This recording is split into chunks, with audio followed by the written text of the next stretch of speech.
When the most feared alpha king in the realm walked into a crumbling bakery in the slums and saw a copper wire twisted around a baker's finger, he did something no one had ever seen him do. He froze.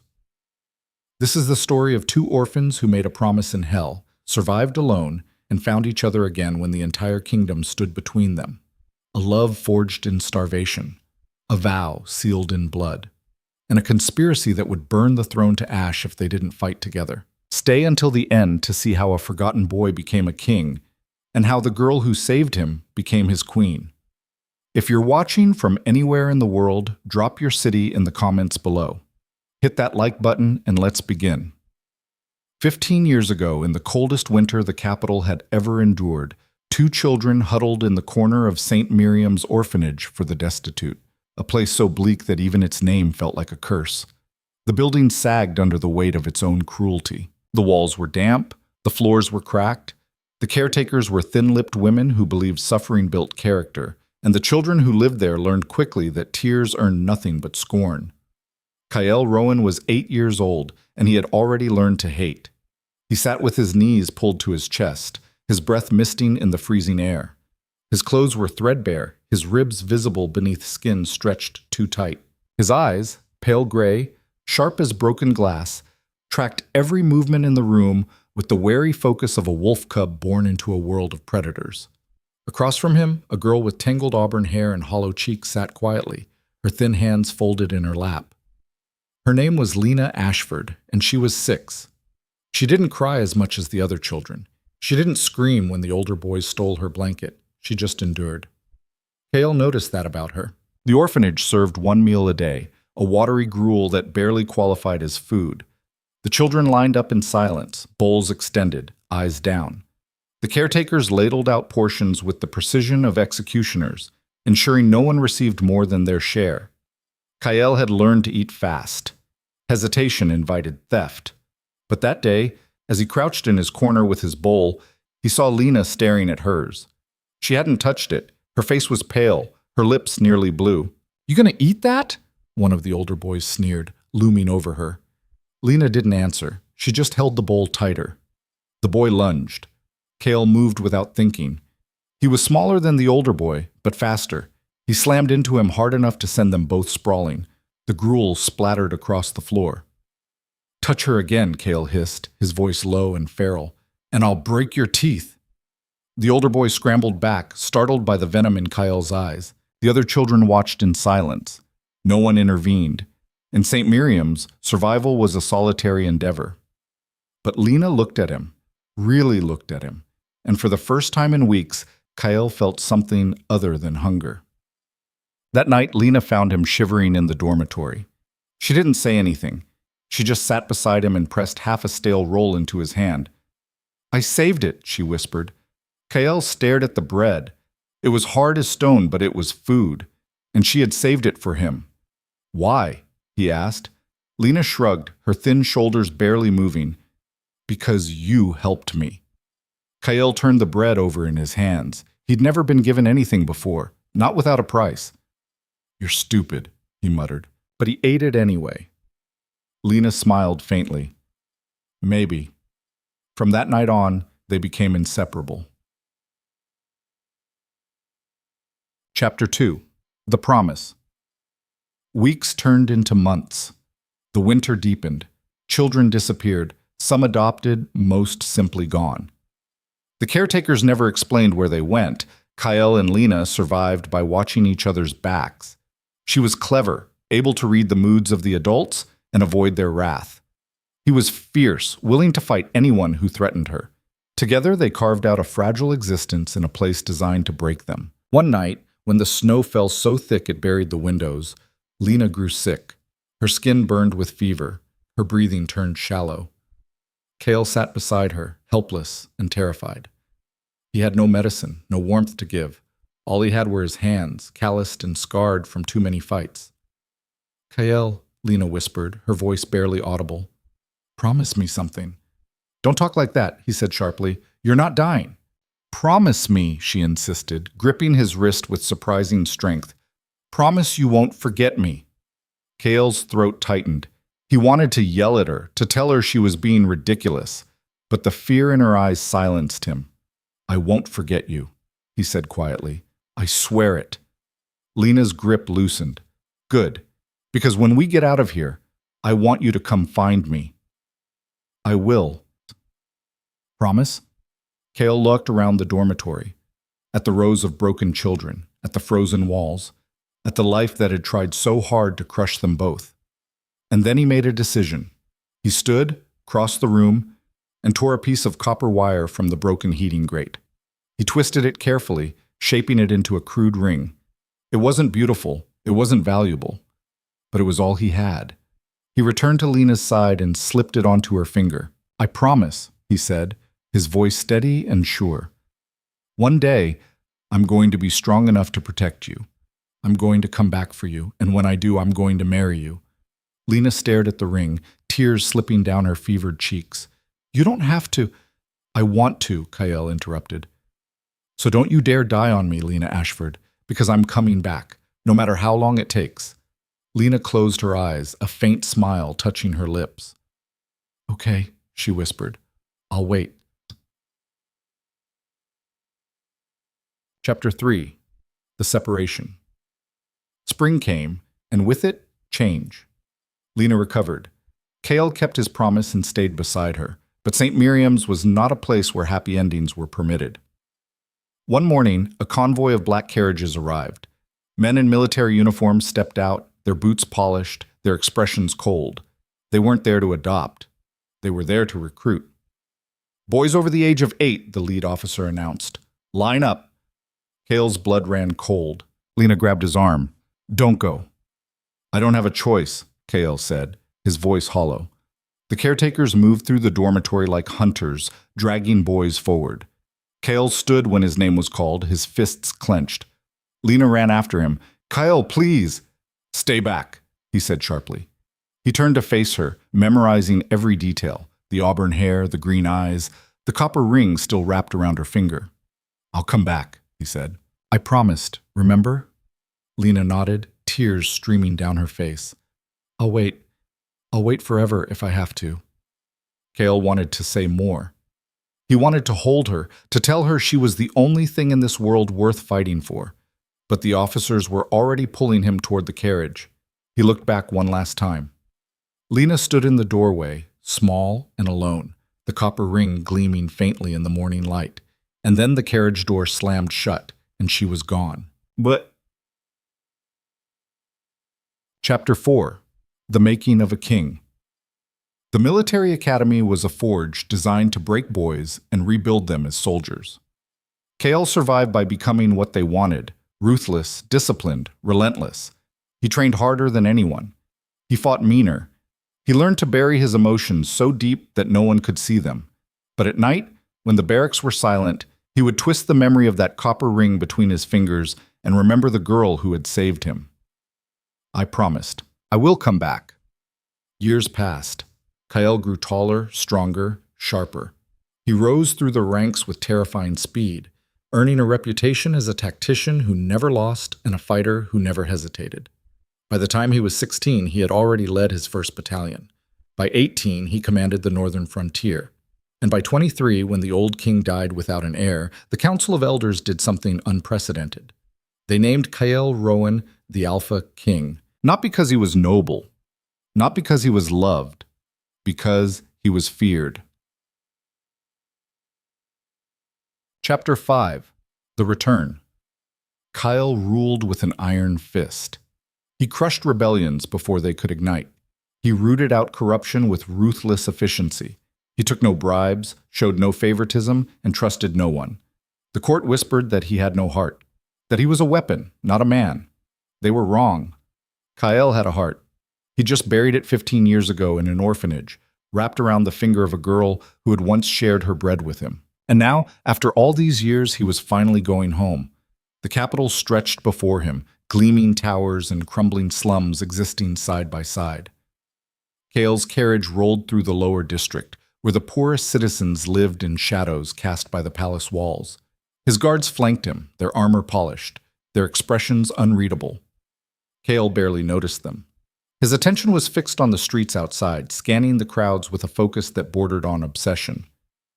She's here, somewhere. The carriage stopped in front of a small bakery wedged between two collapsing tenements.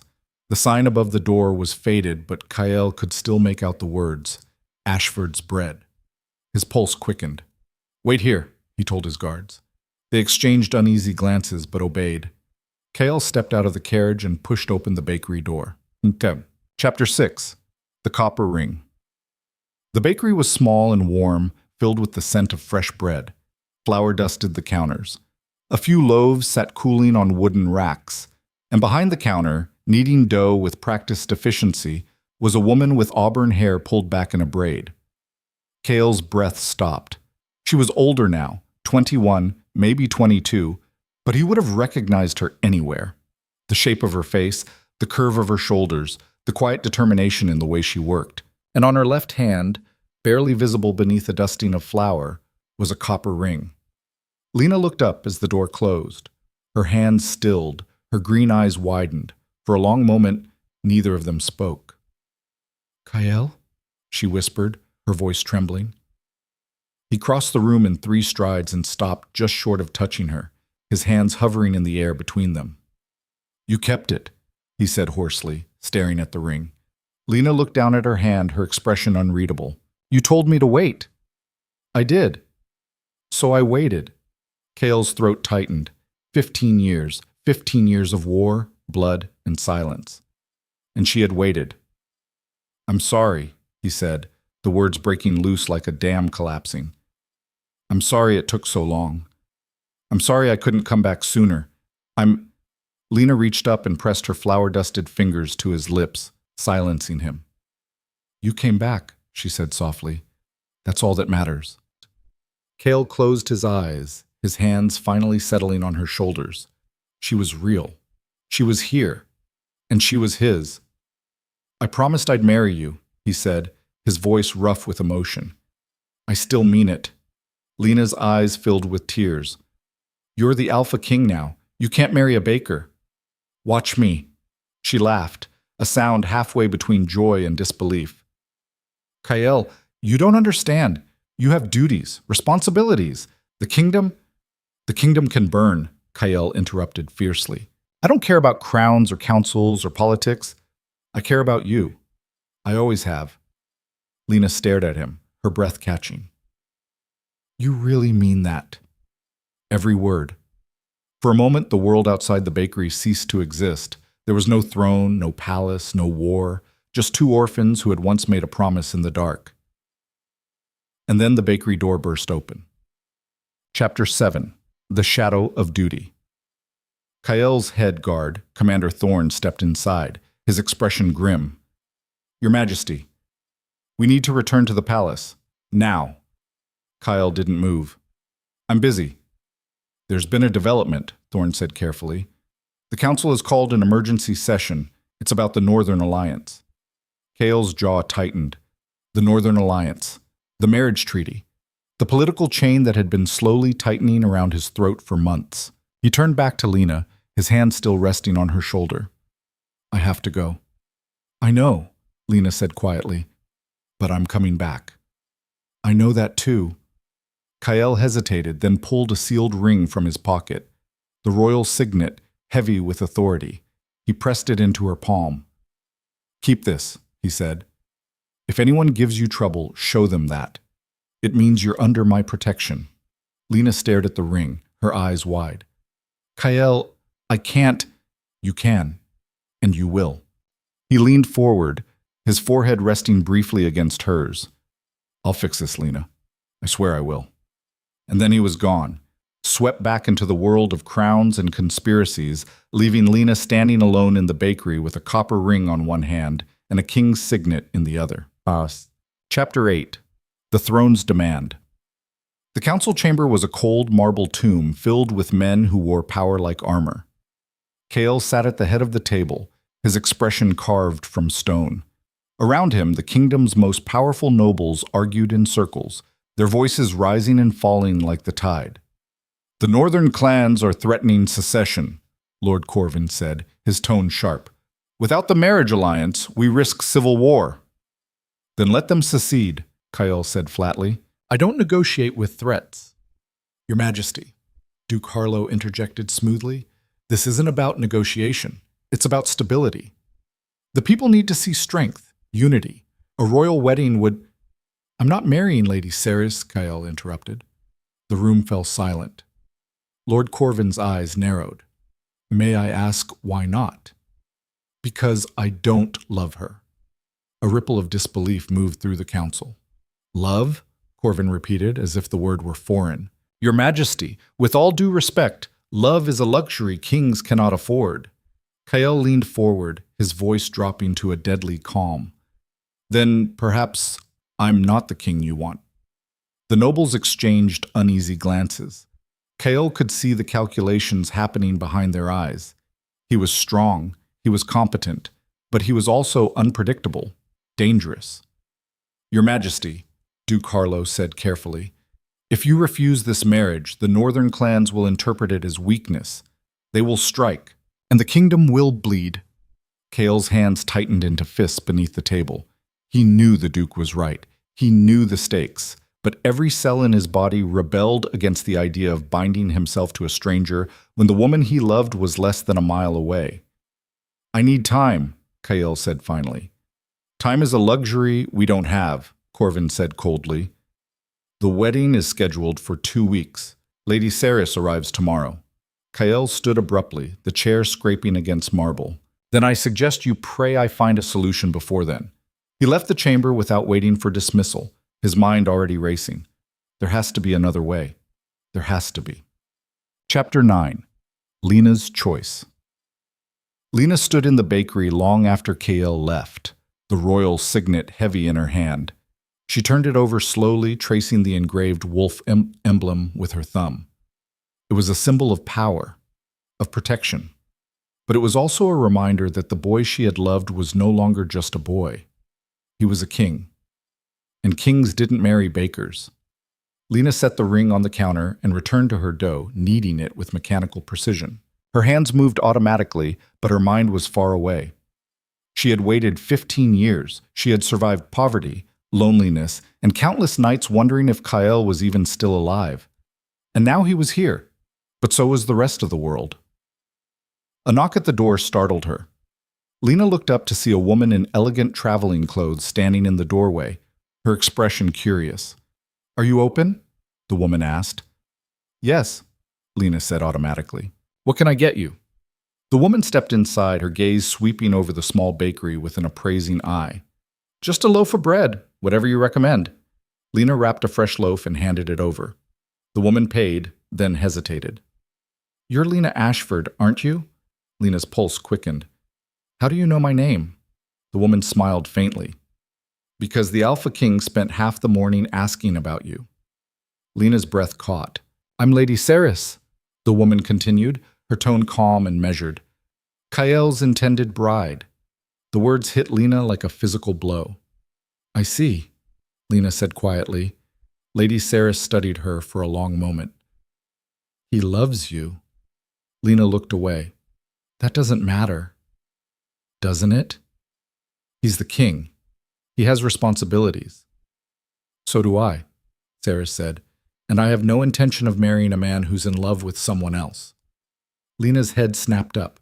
What? Ceres set this bread on the counter and leaned forward slightly. I didn't choose this marriage, Lena. It was arranged by my father to secure an alliance, but I'm not a fool. I've seen the way Kyle looks when your name is mentioned, and I've seen the way you're looking at that ring. Lena glanced down at the copper wire, her throat tight. I'm going to give you some advice, Ceres said softly. Don't let duty destroy love, because once it's gone, you can't get it back. And with that, she turned and left, leaving Lena standing alone with a loaf of bread and a heart full of questions. Bus. Chapter 10. The Letter. That night, Lena couldn't sleep. She sat at her small kitchen table, the copper ring gleaming in the candlelight, and tried to make sense of everything. Kale had come back. He still wanted her.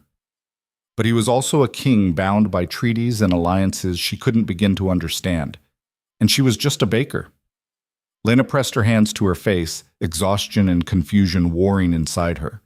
Then she heard it, a faint scratching sound at the door. Lena stood slowly, her heart pounding. She crossed the room and opened the door a crack. No one was there, but lying on the doorstep was a folded piece of parchment sealed with wax. Lena picked it up carefully and broke the seal.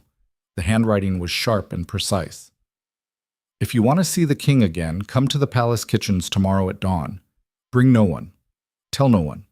Your life depends on it. Lena's hands trembled as she read the words again. A trap? A threat? Or a chance? She didn't know.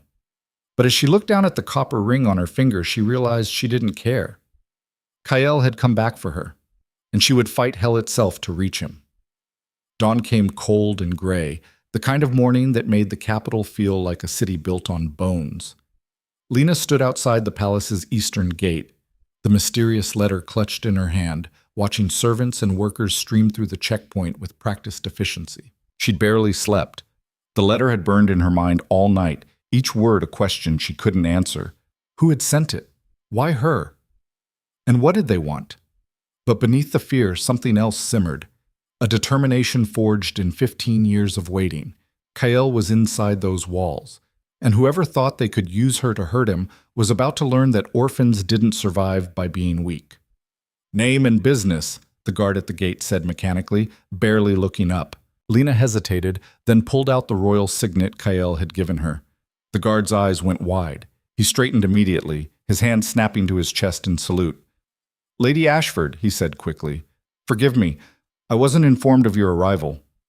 I'm here for the kitchens, Lena said, keeping her voice steady. I was told they needed additional help for the wedding preparations. The guard nodded, though confusion flickered across his face. Of course, through the eastern corridor down 2 flights of stairs. Ask for Mistress Guerin. Lena tucked the signet away and stepped through the gate. The moment she crossed the threshold, the palace seemed to swallow her whole.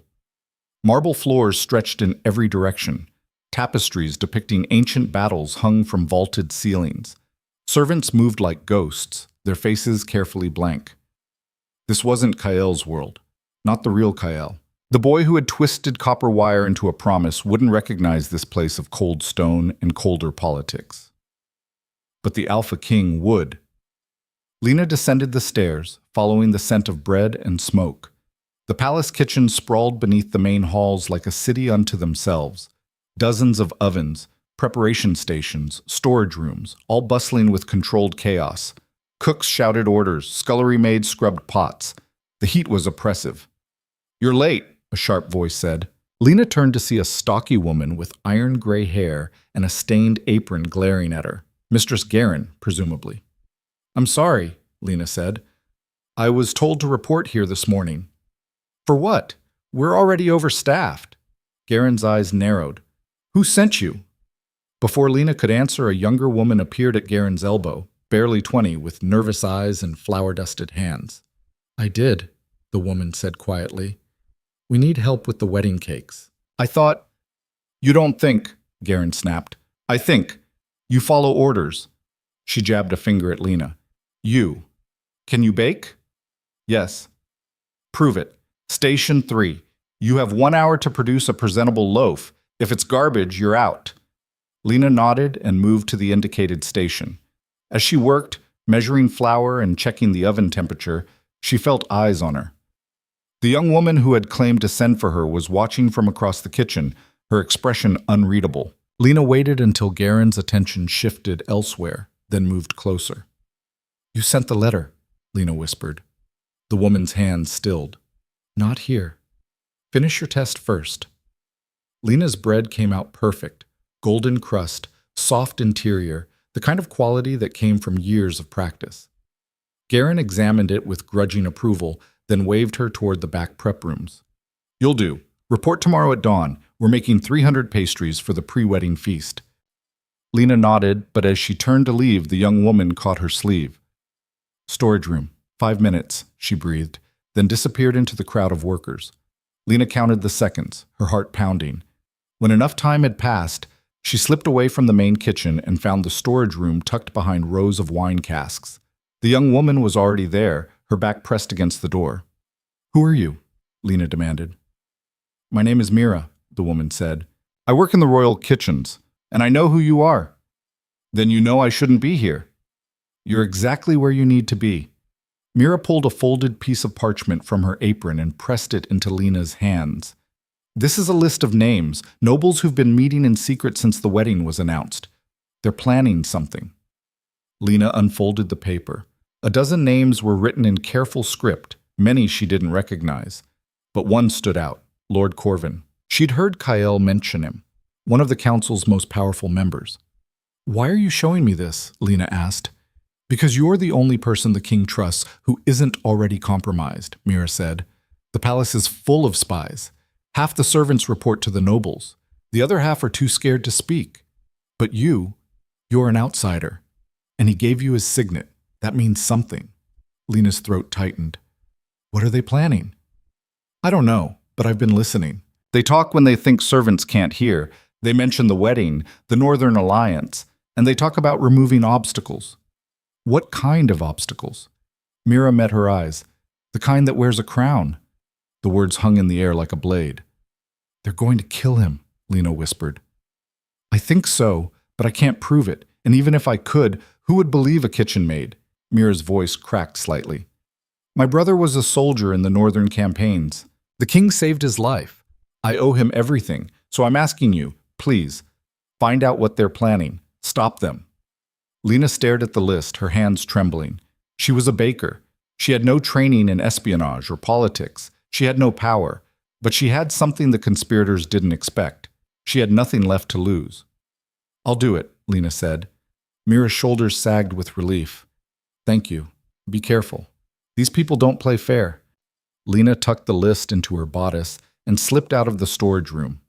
As she made her way back through the palace corridors, her mind raced. She needed to get this information to Kyle. But how? The palace was a labyrinth of protocol and guards. She couldn't just walk into the throne room and demand an audience. She needed a plan. And she needed help. As Lena stepped back into the morning light, she nearly collided with someone in elegant riding clothes. She stumbled back, an apology already forming on her lips. Then she recognized the woman. Lady Saris. Kyle's intended bride looked at her with the same calm, measuring gaze from the bakery. "Lena Ashford, I didn't expect to see you here." "I'm working in the kitchens," Lena said carefully. "Are you?" It wasn't a question. Saris glanced around, then gestured toward a quiet courtyard. "Walk with me." Lena followed, her instincts screaming danger. But Saris didn't seem hostile. If anything, she seemed curious. "You should know," Saris said as they walked, "that you've caused quite the stir.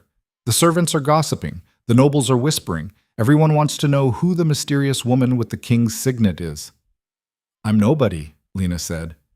"That's not what Kyle thinks." Lena's step faltered. "You've spoken to him?" "Briefly. He's been locked in council meetings since yesterday. But I've seen the way he looks at the lower district. Like he's searching for something he lost." Saris stopped walking and turned to face her. "I meant what I said in your bakery.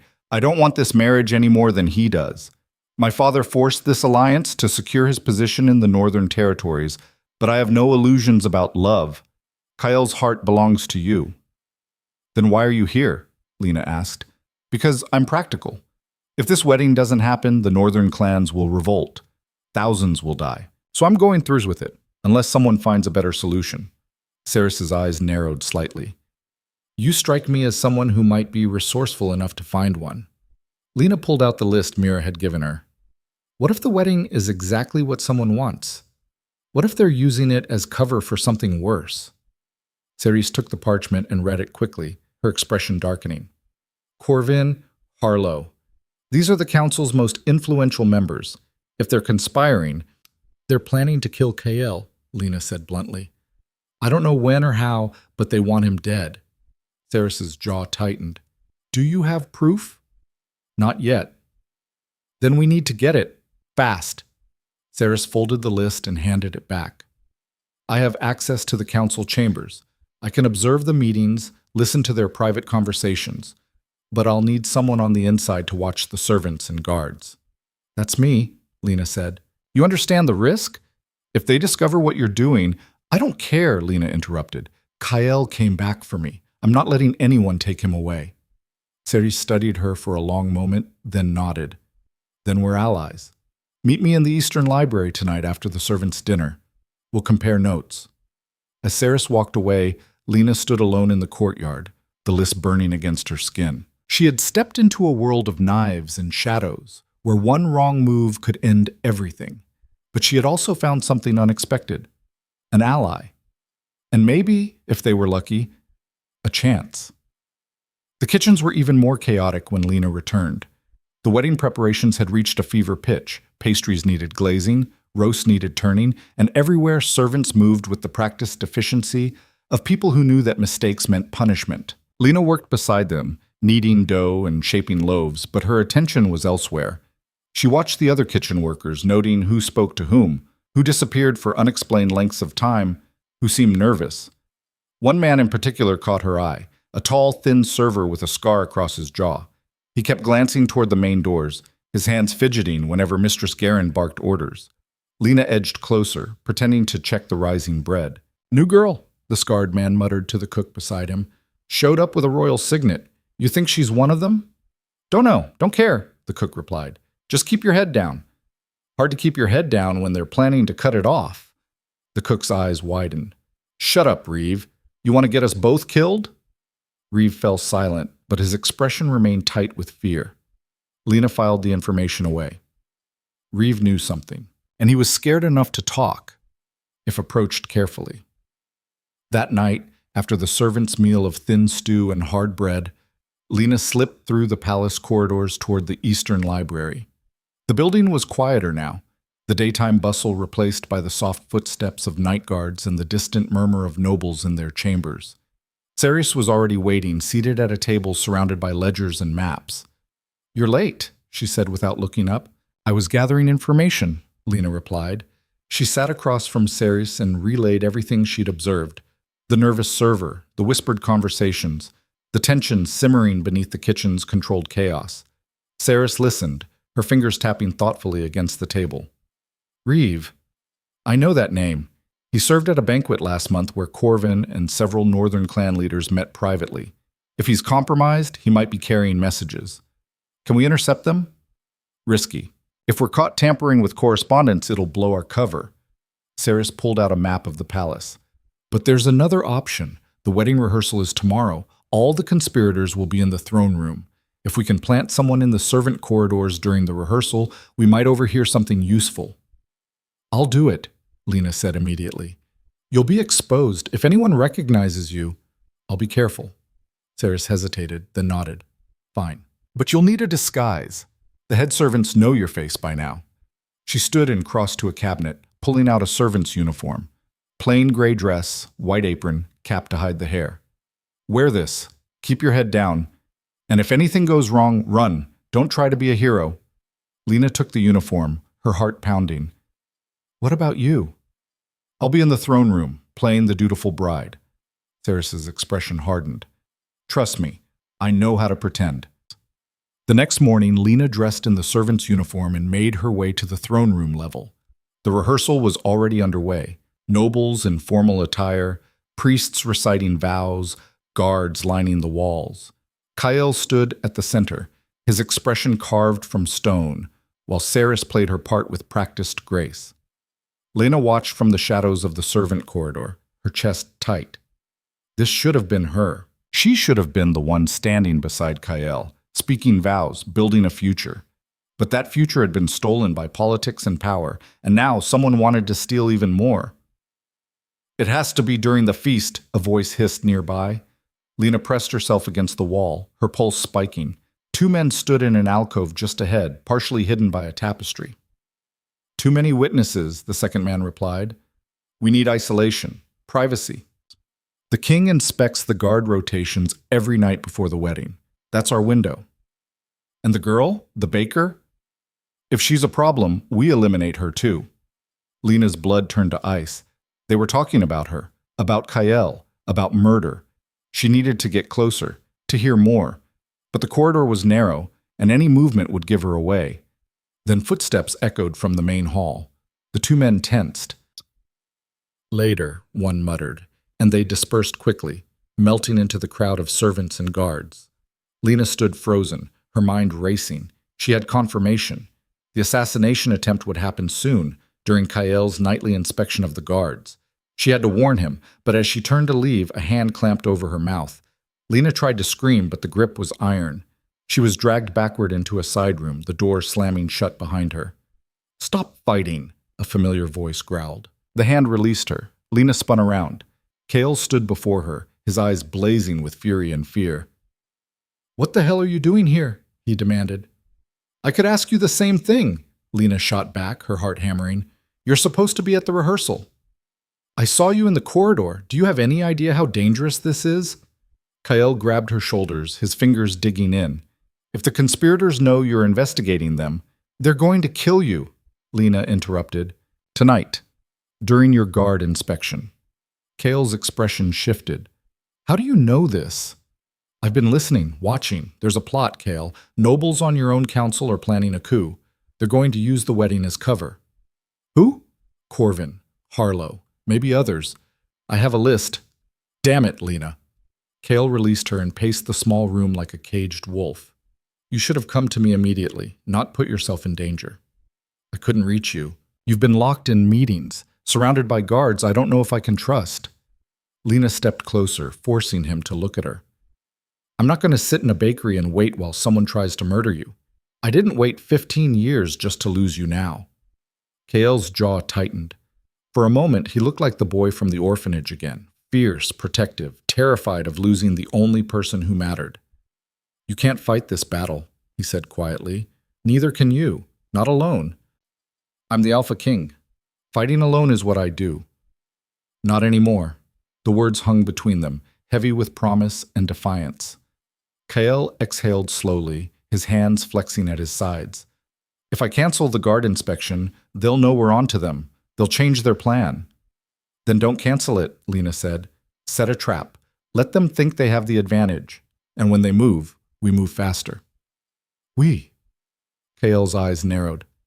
"There is no we in this, Lena. You're going back to the kitchens. You're staying safe. Like hell I am. This isn't a debate." "You're right, it's not." Lena pulled the list from her bodice and shoved it into his hands. "These are the names of your enemies, men who smile to your face and plot your death behind your back. You need allies you can trust, and whether you like it or not, I'm one of them." Kael stared at the list, his expression unreadable. Then he looked at her, really looked at her, and something in his eyes cracked.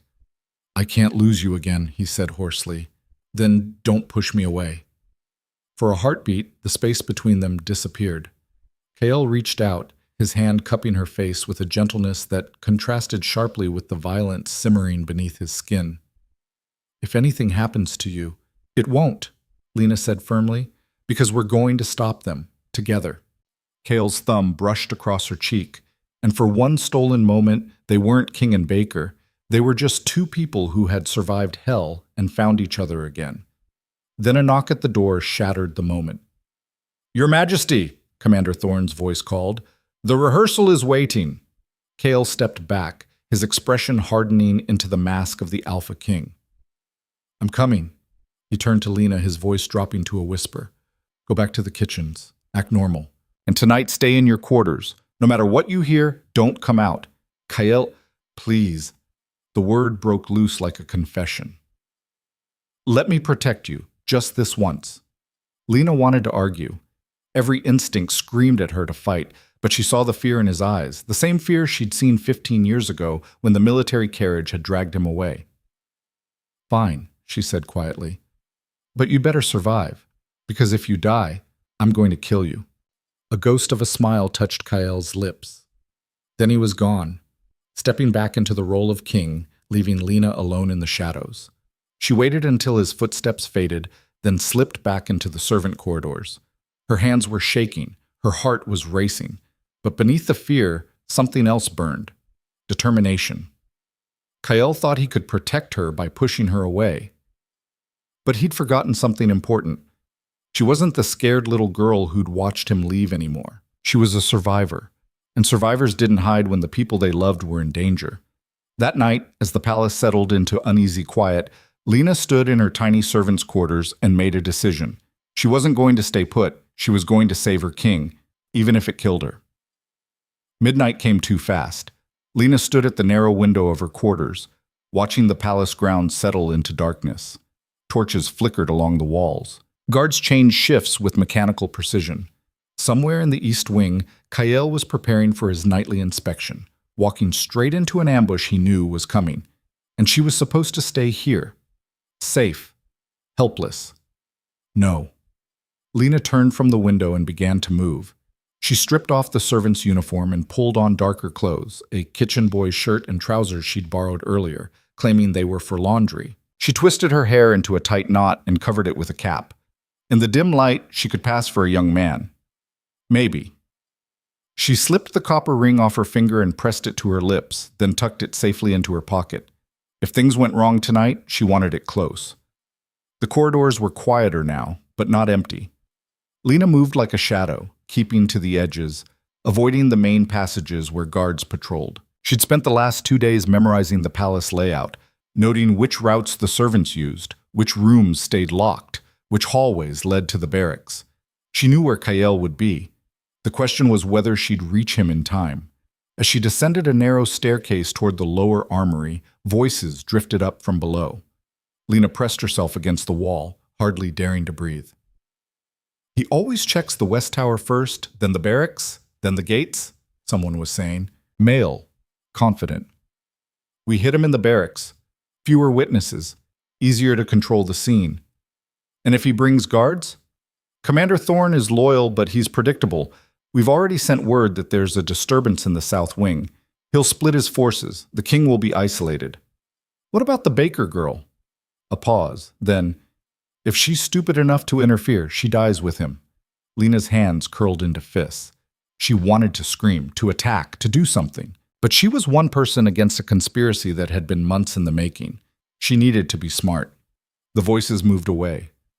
Lena waited until silence returned, then continued down the stairs. The armory lay ahead, a vast stone chamber filled with weapons, armor, and training equipment. During the day, it bustled with soldiers. At night, it was supposed to be nearly empty. But tonight, it was a trap. Lena spotted them immediately. 6 men in guard uniforms, positioned strategically around the room. They weren't palace guards. The insignia on their shoulders belonged to minor noble houses. Mercenaries, probably. Hired killers wearing stolen uniforms. And they were waiting. Lena's pulse hammered. She couldn't fight 6 armed men. She had no weapon, no training, no backup. But she had something they didn't expect: audacity. She stepped into the armory, adopting the slouched posture of a lazy servant, and grabbed a broom leaning against the wall. One of the false guards glanced her way. "You boy, what are you doing here?" Lena kept her head down, pitching her voice lower. "Clean up. Mistress Guerin said the armory needed sweeping before the wedding inspections." "At midnight?" "You want to argue with Guerin? Be my guest. I'm just doing what I'm told." But the guard exchanged glances with his companions, then waved her off dismissively. "Make it quick, and stay out of the way." Lena nodded and began sweeping, moving slowly through the room while her mind raced. She needed to warn Kael. But how? If she ran now, they'd know something was wrong. If she stayed, she'd be trapped when the attack began. Then she saw it. A signal horn hanging on the wall near the far exit, used to summon reinforcements in case of attack. If she could reach it, if she could sound the alarm. But the moment she moved toward it, the guards would know. She'd never make it. Unless she created a distraction. Lena's eyes fell on the weapon racks. Swords, spears, and near the back, a shelf of training arrows next to an oil lamp. An idea formed. Dangerous. Possibly suicidal. But it was all she had. She swept her way closer to the lamp, keeping her movements casual. One of the guards was watching her now, his hand resting on his sword hilt. Lena's heart pounded so hard she was sure he could hear it. 3 more steps. 2. 1. She accidentally knocked the broom into the shelf. The training arrows tumbled down, scattering across the floor. The oil lamp teetered. "Damn it, boy!" the guard shouted. "Sorry, sorry!" Lena scrambled to pick up the arrows, positioning herself between the lamp and the guards. The lamp fell. Oil spilled across the wooden floor, spreading toward a stack of canvas training dummies. Lena struck a flint from the nearby brazier, and flame caught instantly. Fire roared to life. The guards cursed and lunged forward, trying to stamp out the flames. In the chaos, Lena ran. She grabbed the signal horn and blew with everything she had. The sound split the night like a scream. Shouts erupted from all directions. Real palace guards came running. The false guards abandoned any pretense of belonging and drew their weapons. And Kyle burst through the main entrance, Commander Thorne at his side. Just as the first assassin lunged, Kale moved like violence incarnate. He didn't draw a sword. He didn't need to. His first strike crushed the assassin's throat. His second shattered a knee. He was a weapon forged in war, and in close quarters, he was unstoppable. But there were too many. Thorne engaged 2 attackers at once, his blade singing through the air. More guards poured in, but the fighting was brutal and close. Blood sprayed across stone. Men screamed. Lena pressed herself against the wall, trying to stay out of the way. Then she saw him. Lord Corvin. He stood in the shadows of the far doorway, watching the carnage with cold calculation. And in his hand, he held a crossbow, aimed directly at Kyle's back. Lena didn't think. She grabbed a fallen sword, too heavy, too unfamiliar, and threw it. The blade spun through the air and struck Corvin's arm. The crossbow bolt went wide, embedding itself in the wall inches from Kyle's head. Corvin's eyes snapped to Lena, recognition and fury twisting his features. "You!" he snarled. Kale turned, following Corvin's gaze. His expression shifted from battle focus to raw terror. "Lena, run!" But Corvin was already moving. He crossed the distance between them with surprising speed, grabbing Lena by the throat and slamming her against the wall. His fingers closed around her windpipe. "Stupid girl," he hissed. "You should have stayed in your bakery." Lena clawed at his hands, her vision darkening. She couldn't breathe, couldn't fight. Then Corvin's grip vanished. Kale hauled him backward and drove him into the ground with bone-breaking force. He didn't speak, didn't threaten. He just beat Corvin with methodical, terrifying efficiency until the Lord stopped moving. The armory fell silent. Bodies littered the floor, some dead, some unconscious. The fire had been extinguished, leaving only smoke and the copper smell of blood. Kale stood over Corvin's broken form, his chest heaving, his knuckles split and bleeding. Then he turned to Lena. "Are you hurt?" Lena's throat ached, but she shook her head. "I'm fine." "You blew the horn." "Yes." "You saved my life." "Yes." Kale crossed to her in 3 strides and pulled her into his arms, holding her so tightly she could barely breathe. "You were supposed to stay in your quarters." "I don't follow orders well." A sound escaped him, half laugh, half sob. "I noticed." Thorne approached, wiping blood from his sword. "Your Majesty, we need to secure the rest of the palace. If Corvin was involved, there may be others." "Do it," Kyle said without releasing Lena. "Arrest anyone on that list. I want every conspirator in chains by dawn. And Lord Corvin, lock him in the dungeons. I'll deal with him personally." Thorne nodded and moved away, barking orders to the guards. Kale finally stepped back, his hands moving to cup Lena's face. "You could have died. So could you. I'm trained for this." "You're, what? A baker?" Lena's voice hardened. "I was an orphan before I was a baker, KL. I survived St. Miriam's. I survived 15 years alone. I'm not fragile." "I know."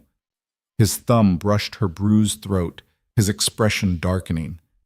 "But seeing him touch you—" "I'm fine," Lena repeated firmly. "We're both fine. And now we have proof. Corvin tried to kill you. The conspiracy is exposed." "Not all of it." Kale's jaw tightened. "Corvin was the visible face, but someone else is pulling the strings. Someone with enough power to organize this level of coordination." "Then we keep looking." "No, you're done. I'm assigning guards to protect you, and you're going back to—" Lena pressed her hand over his mouth, silencing him. "Stop trying to lock me away. I'm not leaving. Not now. Not when we're this close." Kyle pulled her hand down, but he didn't let go. "Lena, do you trust me?" "With my life." "Then trust me to stand beside you, not behind you." For a long moment, Kyle said nothing. Then, slowly, he nodded. "Fine. But you stay close. And if I tell you to run—" "I'll consider it," Lena said with a faint smile. "Not good enough. It's all you're getting." Despite everything, Kael's lips quirked. Stubborn. You love it. The words slipped out before Lena could stop them. The air between them shifted, charged with something that had nothing to do with danger. I do, Kael said quietly. I really do. Before Lena could respond, Thorn reappeared. Your Majesty, we found something. You need to see this. They followed him to a side chamber where guards had assembled evidence from the captured conspirators. Letters, maps, financial records, and a contract. Kael picked it up, his expression turning to stone as he read. What is it? Lena asked. A marriage agreement, signed 6 months ago. Kael's voice was dangerously calm. Between Lord Corvin's daughter and the Northern Clan chieftain's son. Lena's breath caught. But the Northern Alliance was supposed to be secured through your marriage to Lady Saris. Exactly. Which means Corvin was negotiating his own alliance, one that would give him control of the North if I were eliminated. Kael's fingers crushed the parchment. This wasn't just about removing me. It was about installing Corvin as regent and restructuring the entire kingdom. Who else knew? Lena demanded. Thorn pulled out another document, a list of signatures. Half the council, several military commanders, even some of the palace staff. Lena felt sick. The conspiracy went deeper than they'd imagined. Kael had been surrounded by enemies for months, maybe years. We need to act fast, Kael said, before word of tonight's failure spreads. Thorn, I want every person on this list arrested. No exceptions. No warnings.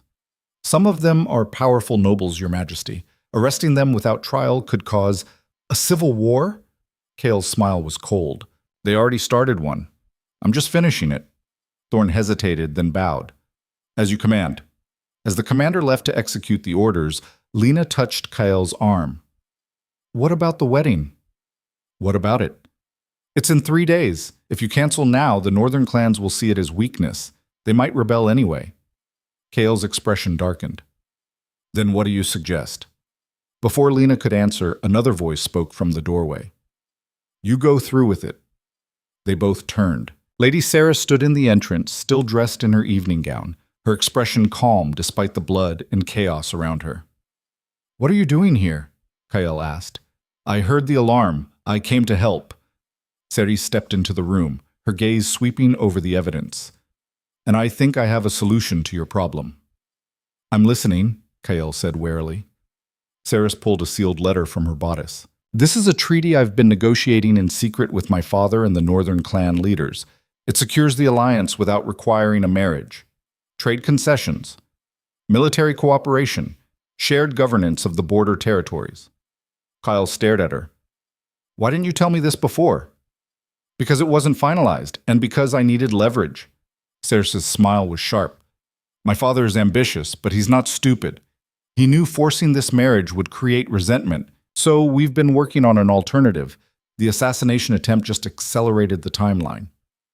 So you don't need to marry Kael, Lena said slowly. No, I don't. Saris turned to her. Which means he's free to marry whoever he chooses. The implication hung in the air. Kael's gaze snapped to Lena. Saris, I appreciate the gesture, but nothing. Saris cut him off. You're in love with her. Anyone with eyes can see it. And frankly, a king who marries for love instead of politics might actually inspire some loyalty in this miserable kingdom. The council will never accept it, Kael said flatly. She's a commoner, a baker. The council just tried to murder you, Saris pointed out. I think their opinions are somewhat irrelevant right now. Lena's heart was pounding. This was insane. She couldn't marry Kael. She was nobody. She had no title, no training, no idea how to be a queen. But when she looked at him, at the boy who had twisted copper wire into a promise, none of that seemed to matter. Kael, she said quietly, what do you want? He turned to her, and for the first time since returning to the capital, the mask of the Alpha King cracked completely. I want you, he said simply. I've always wanted you. Everything else is just noise. Then the choice is simple, Saris said. We announce the treaty tomorrow, cancel the wedding to me, and you propose to Lena in front of the entire court. Show them that you're a king who keeps his promises. They'll riot, Kyle said. Let them try, Saris replied coolly. You're the Alpha King. It's time you started acting like it. Lena felt like the world was tilting. This couldn't be real. Things like this didn't happen to orphans, but Kyle was looking at her like she was the only thing that mattered, like she was worth fighting kingdoms for. Lena, he said softly. I know this is fast. I know it's insane. But if you're willing, if you think you could… Yes, Lena interrupted. Kale blinked. Yes? Yes. I'll marry you. I'll stand beside you. I'll fight anyone who tries to hurt you. Lena stepped closer, her voice dropping to a whisper. Because 15 years ago you promised you'd come back for me, and I've been waiting ever since. Something broke in Kael's expression. He pulled her close, his forehead resting against hers, and for a moment they just breathed together. We're going to have to fight for this, he murmured. I know. The nobles will hate you. I know. You'll be in danger, constantly. I know. Lena pulled back just enough to meet his eyes. But I didn't survive this long by playing it safe. Kael's laugh was rough and genuine. No, you didn't. Saris cleared her throat. As touching as this is, we have work to do. The arrests will start within the hour. By dawn, half the council will be in chains. We need to control the narrative before they do. Agreed, Kael said, straightening. He kept one arm around Lena, as if afraid she'd disappear. We announced the treaty and the new engagement at the same time. Frame it as strength, not weakness. And the conspirators? Lena asked. Public trial, full disclosure. I want everyone to see what they tried to do. Kael's voice hardened. No more shadows. No more secrets. They worked through the night. Saris drafted proclamations. Thorn coordinated the arrests. And Lena stood beside Kael as he made decision after decision, slowly dismantling the conspiracy that had nearly killed him. But as dawn approached, something felt wrong. The arrests had gone too smoothly. The conspirators had surrendered too easily. And Lord Corvin, locked in the dungeons, had been smiling when the guards dragged him away. He knows something, Lena said suddenly. Kael looked up from the documents he was reviewing. What? Corvin. He was smiling, like this was all part of the plan. The plan failed. We caught him. Did we? Lena's unease grew. What if the assassination attempt was never supposed to succeed? What if it was a distraction? Kael's expression shifted. A distraction from what?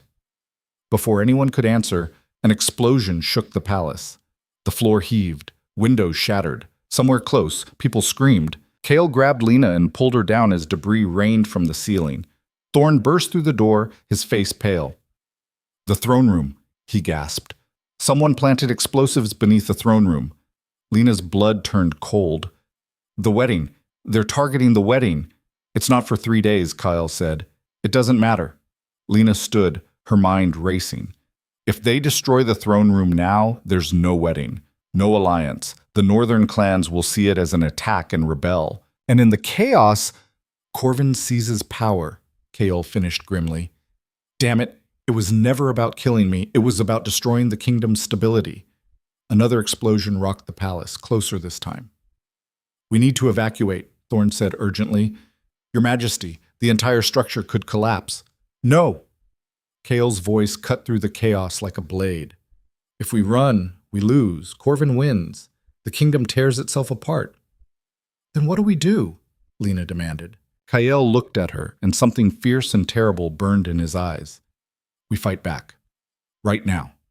Before they can detonate the rest. The rest? Saris had appeared, soot-stained but alive. There are more bombs?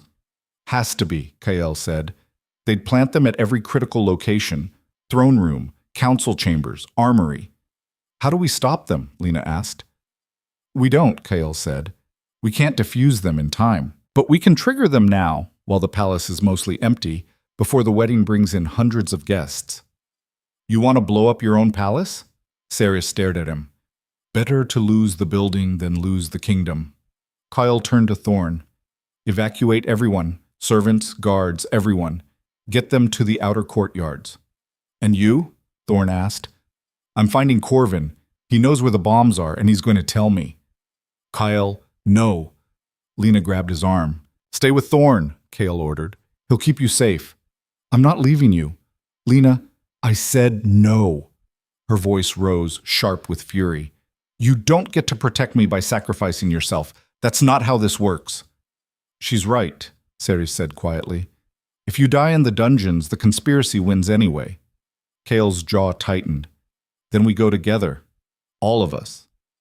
They moved through the damaged palace like wolves hunting prey.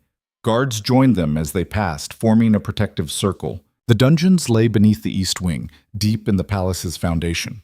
Corvin was waiting. He sat in his cell, hands folded calmly in his lap, that same unsettling smile on his face. Your Majesty, he said pleasantly, I wondered when you'd come. Where are the bombs? Kale demanded. Everywhere. Corvin's smile widened. This palace is a monument to corruption and false power. I'm simply clearing the ground for something better. You're destroying the kingdom. I'm saving it. From you. Corvin stood, gripping the cell bars. You're a weapon, Kale, not a king.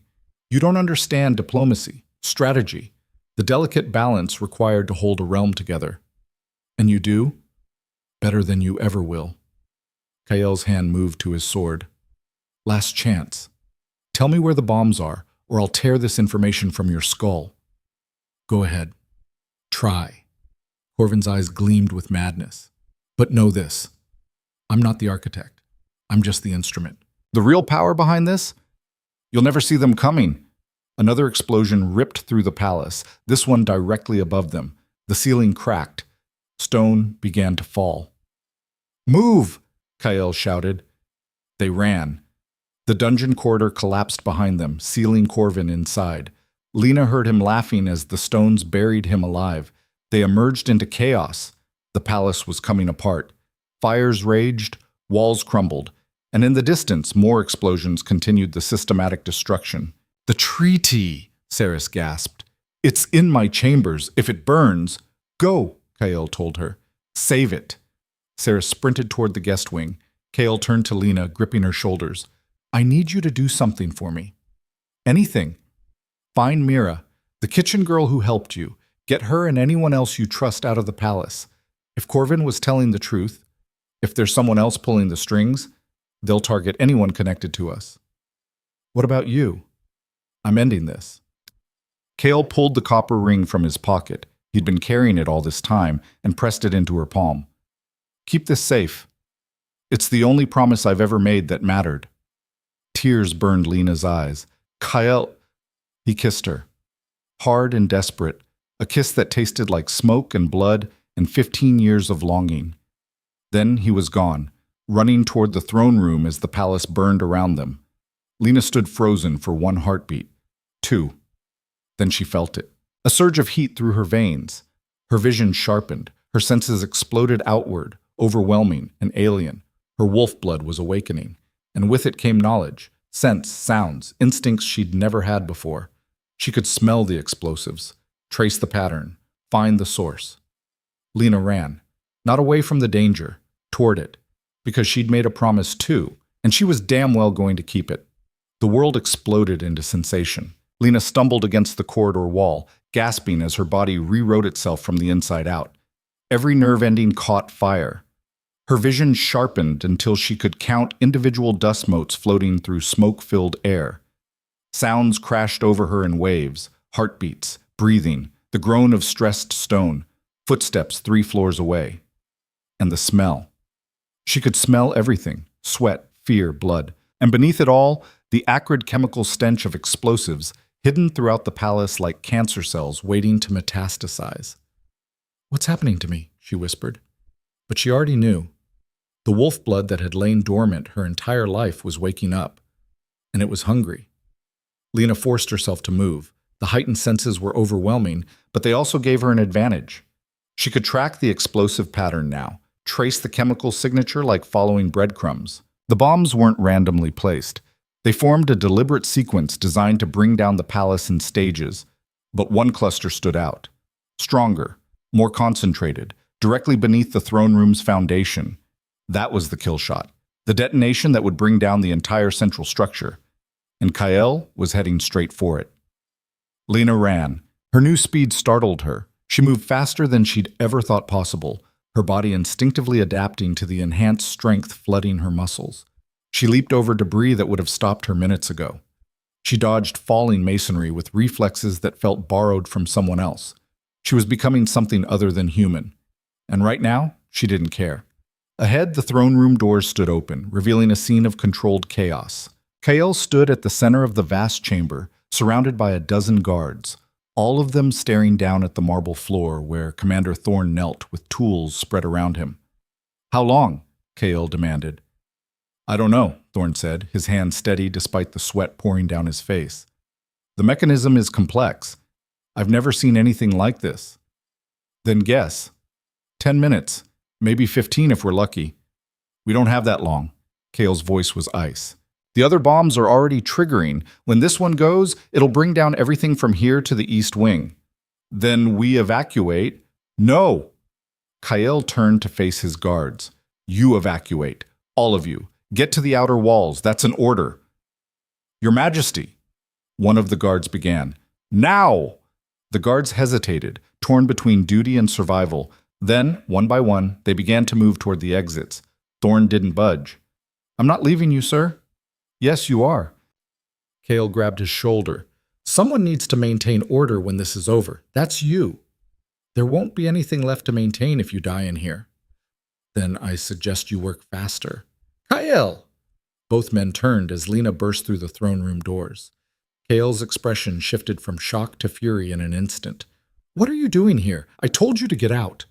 "And I told you I don't follow orders well." Lena crossed the chamber, her enhanced senses screaming warnings. The explosives beneath the floor weren't just powerful, they were unstable.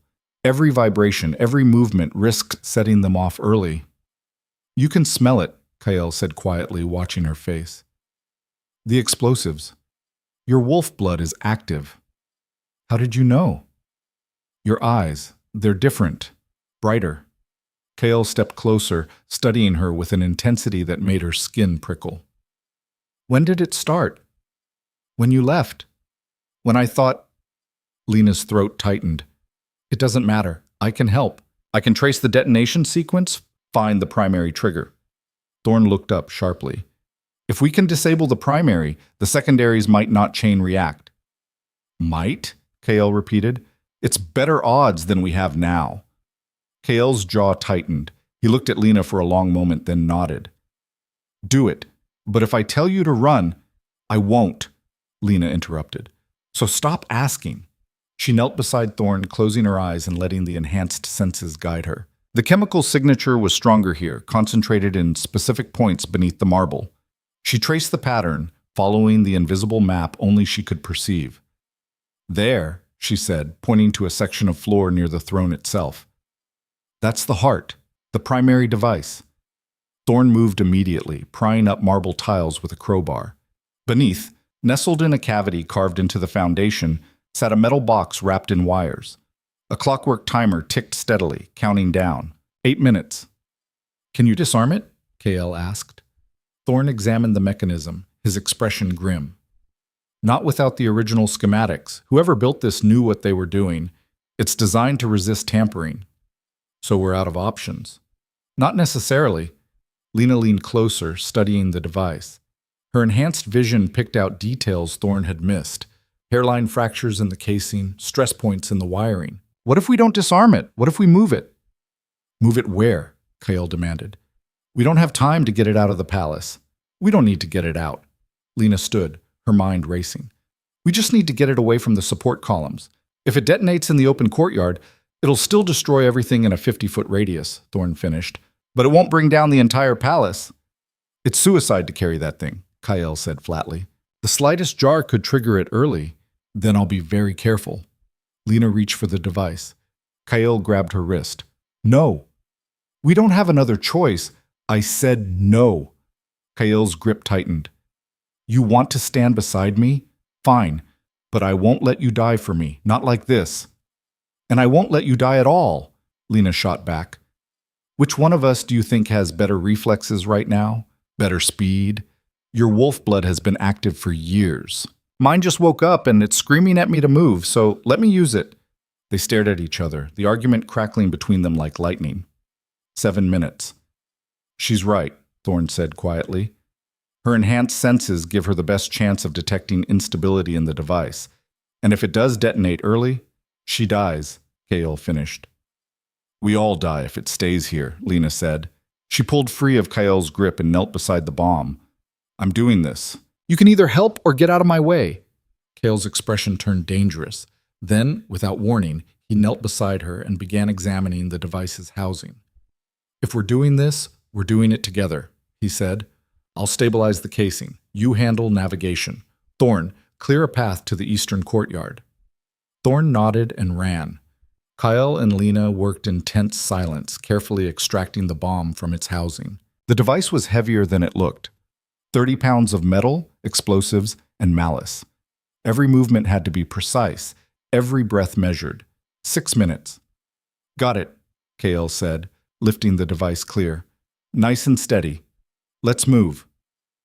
They walked through the throne room like they were carrying fragile glass. Lena's enhanced senses tracked every vibration, every shift in weight. The slightest imbalance could jostle the internal mechanism and end everything. Behind them, the palace continued to shake as other explosives detonated in sequence. Walls collapsed. Ceilings caved. The grand structure that had stood for centuries was dying around them. Faster, Lena urged.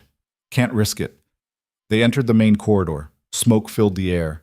Heat pressed down like a physical weight. Lena's new senses screamed warnings. The building's integrity was failing fast. They had minutes before the entire central structure came down. 5 minutes. A section of ceiling collapsed ahead, blocking their path. Kael cursed and changed direction, angling toward a side passage. But Lena smelled smoke coming from that direction too. Fire, she said.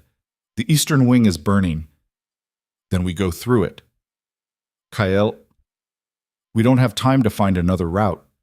Kael's voice was steady, but she could hear his heartbeat hammering. Fear, not for himself, for her. They plunged into the smoke. The heat was brutal. Lena's eyes watered, but her enhanced vision cut through the darkness. She guided them around flames, under burning support beams, through rooms where the very walls were collapsing. 4 minutes. They burst into the eastern courtyard. Guards and servants huddled near the outer walls, watching the palace burn. When they saw Kael emerge carrying the bomb, a collective gasp rippled through the crowd. Clear the area, Thorne shouted. Everyone to the far walls, now! The crowd scattered. Kael and Lena moved to the center of the courtyard, as far from the palace and the civilians as they could get. They set the device down carefully. 3 minutes. Run, Kael told her. Not without you. Lena, there's no time. Then we make time. Lena dropped to her knees beside the device, her hands moving over the casing. Her enhanced senses picked up something Thorne had missed. A secondary housing, a failsafe, or a weakness. Here, she said, pointing to a seam in the metal. If we can pry this open without triggering the primary, we might be able to disable the timer, Kael finished. He grabbed a piece of debris and wedged it into the seam. 2 minutes. The casing cracked. Inside, revealed beneath layers of protective plating, was the timer mechanism and its power source, a simple wire connection. That's it? Lena breathed. That's all that's keeping this thing active? Cut it and find out, Kael said. Lena didn't hesitate. She ripped the wire free with her bare hands. The timer stopped. For 5 heartbeats, nothing happened. Then the entire device went dark. Lena sagged back, her entire body trembling with relief. Kael pulled her close, his arms wrapping around her like iron bands. You did it, he said roughly. You absolute, reckless, insane, brilliant woman. You did it. We did it, Lena corrected. She was shaking so hard her teeth chattered. Together. Around them, the courtyard erupted in cheers. Guards rushed forward. Thorne appeared, his face split in a rare grin. The primary is disabled, he announced. The secondary explosives are still dangerous, but without the chain reaction, the palace stands, Kael finished. He stood, pulling Lena up with him, and turned to face the assembled crowd. Soot-stained, blood-streaked, but alive. Lord Corvin's conspiracy is over, he said, his voice carrying across the courtyard. The traitors are in chains or dead, and this palace, this kingdom, will not fall to cowards who hide behind explosives and hired killers. The crowd roared approval, but Lena noticed something else. The way the guards looked at Kael, the way the servants watched her, not with fear or contempt, with respect. She'd proven herself. In fire and blood and desperate seconds, she'd shown them she wasn't just some baker the king had taken a fancy to. She was someone who would fight for this kingdom, someone who would die for it if necessary. Saris appeared from the direction of the guest wing, the treaty clutched to her chest. "It's safe," she gasped. "I got it out before the fires spread." "Then we have everything we need," Kael said. He turned to Thorn. "Send word to the northern clans. The wedding is cancelled, but the alliance stands. We'll ratify the treaty publicly tomorrow." "And the conspirators?" Thorn asked. "Public trial. Every single one. Let the kingdom see what happens to traitors." As orders were given and plans made, Lena stood beside Kael and watched the palace burn. Not all of it. The outer wings had been saved, and the fires were being brought under control. But the central structure, the throne room where kings had ruled for generations, was damaged beyond repair. "We'll rebuild," Kael said quietly, following her gaze. "Better than before. Stronger." "You sound certain." "I am." He took her hand, threading his fingers through hers. "Because I have something worth building for now." Lena looked down at their joined hands, hers still trembling, his steady and sure. The copper ring was back on her finger. When had he put it there? She couldn't remember. "Kael," she said slowly, "what happens now? Corvin is dead.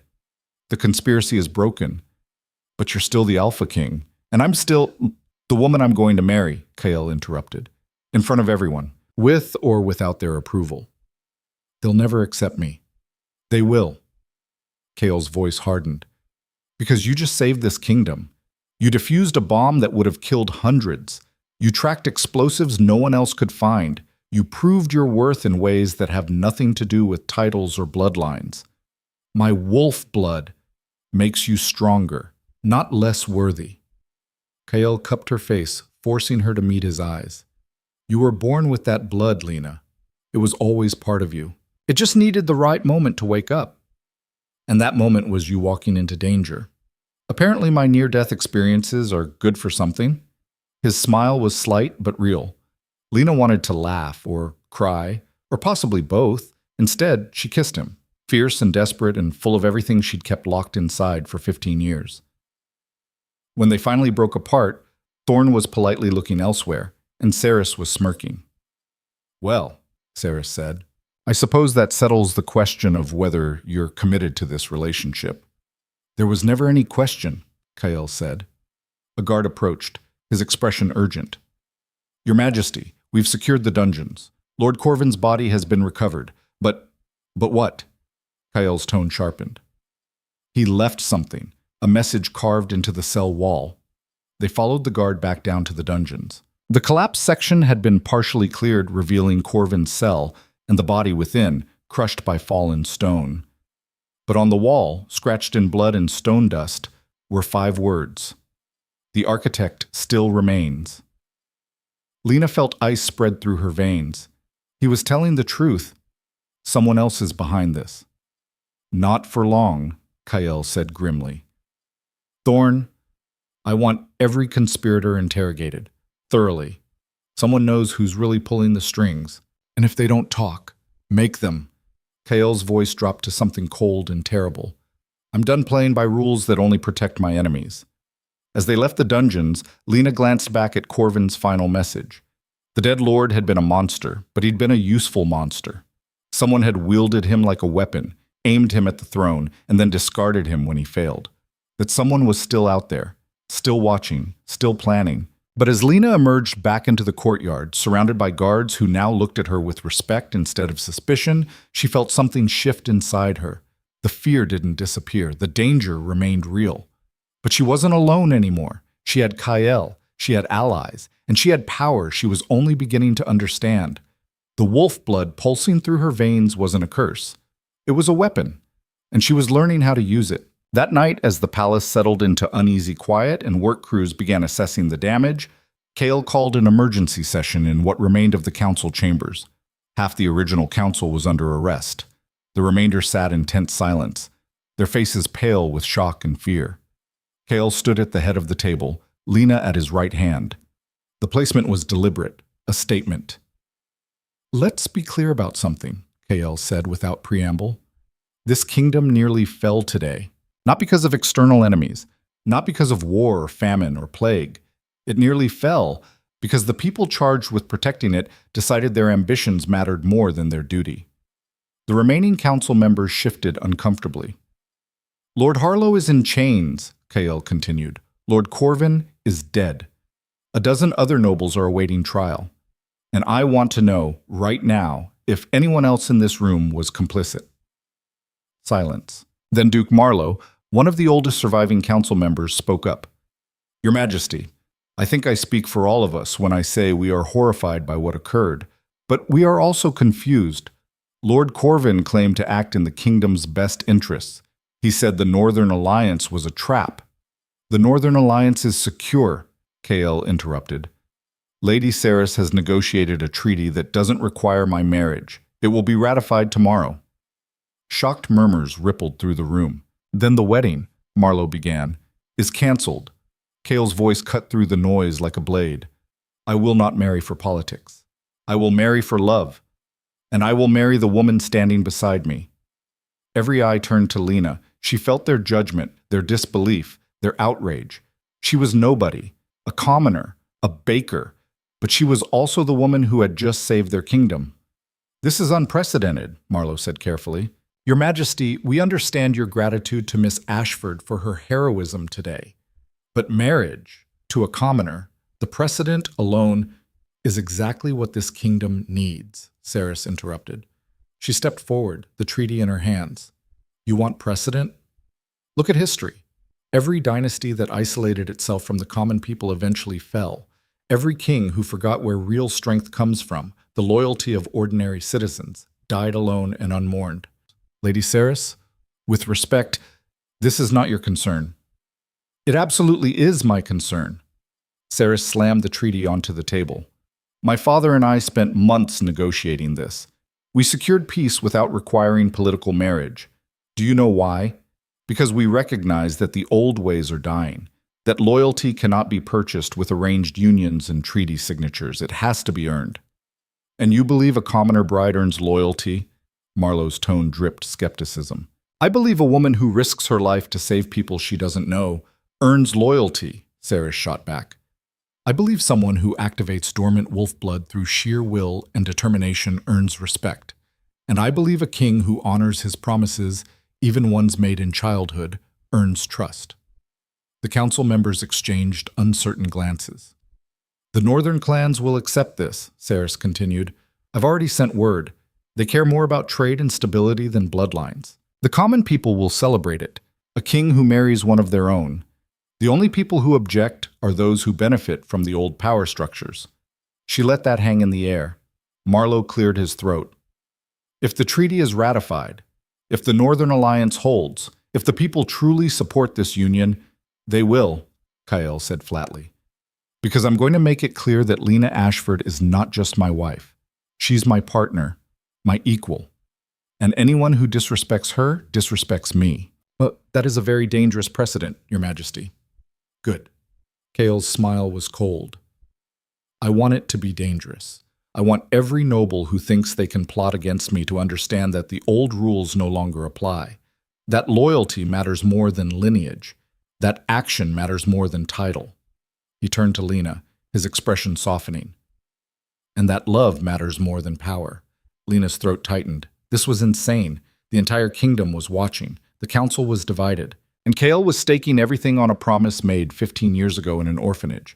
But when she looked at him, really looked at him, she saw the boy who had twisted copper wire into a ring, who had sworn he would come back for her, who had kept that promise against all odds.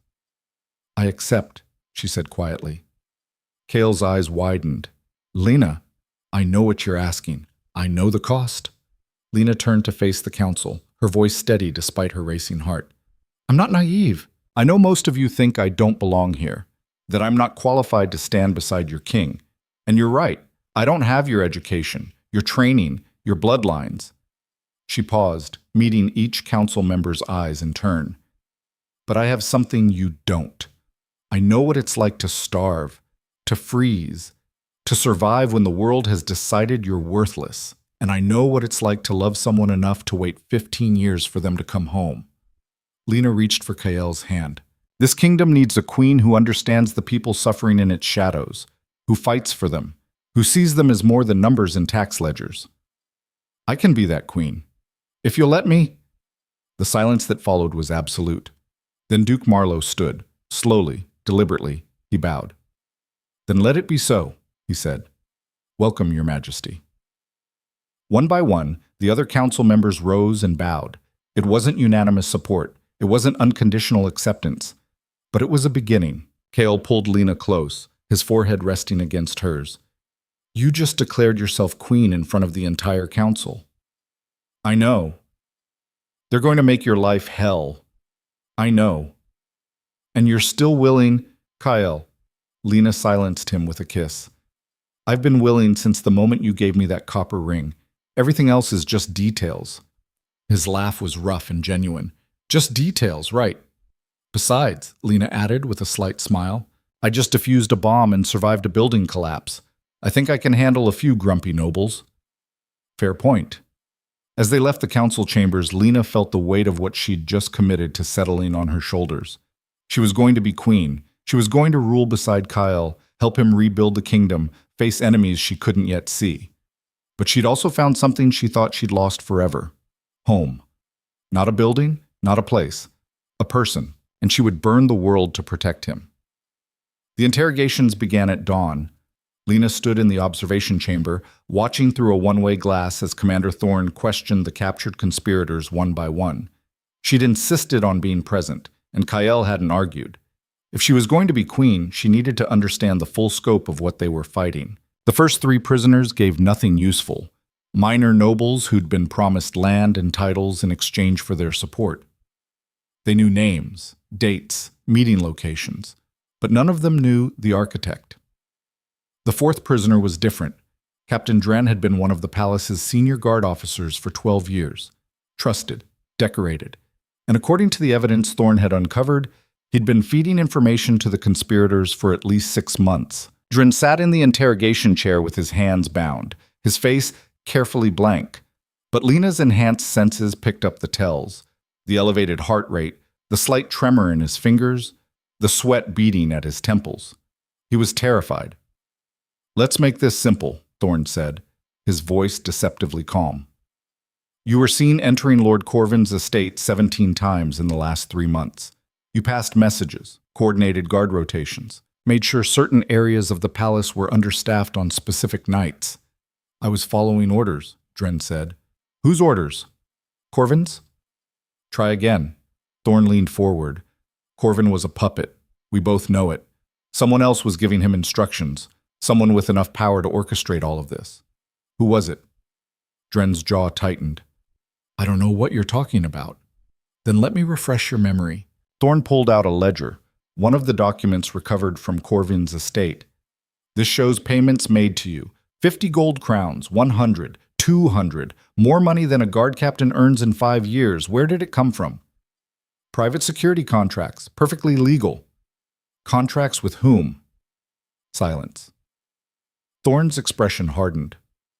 You have one chance to cooperate. Tell me who paid you, and I'll recommend clemency. Stay silent, and you hang with the rest of the traitors. Dren's composure cracked. You don't understand. If I talk, I'm dead anyway. They have reach everywhere. The dungeons, the gallows, even your own guards are being vetted as we speak, Thorne interrupted. Every soldier, every servant, every official is being investigated. The architect's network is collapsing, but you can accelerate that collapse. You can save lives, or you can die protecting someone who's already abandoned you. Dren stared at his bound hands, his breathing harsh and rapid. Then he spoke. Duke Harlow, he whispered. He was Corvin's contact, but Harlow answered to someone higher, someone outside the palace. I only saw them once, at a secret meeting in the warehouses by the eastern docks. Describe them, Thorne demanded. I can't. They wore a mask, but I heard a name, just once. The others called them— Dren's voice dropped to barely a whisper. They called them the Silver Widow. Lena's blood ran cold. She knew that name. Every child in the lower districts knew it. The Silver Widow was a legend, a crime lord who controlled half the capital's black market. Smuggling, extortion, murder for hire. No one had ever seen the widow's face and lived to describe it. Kale appeared beside her, his expression grim. You heard? The Silver Widow, Lena said. But that doesn't make sense. Why would a crime lord care about palace politics? Because politics and crime aren't as separate as we'd like to think. Kale's jaw tightened. If the widow controls the black market, they control information, resources, people.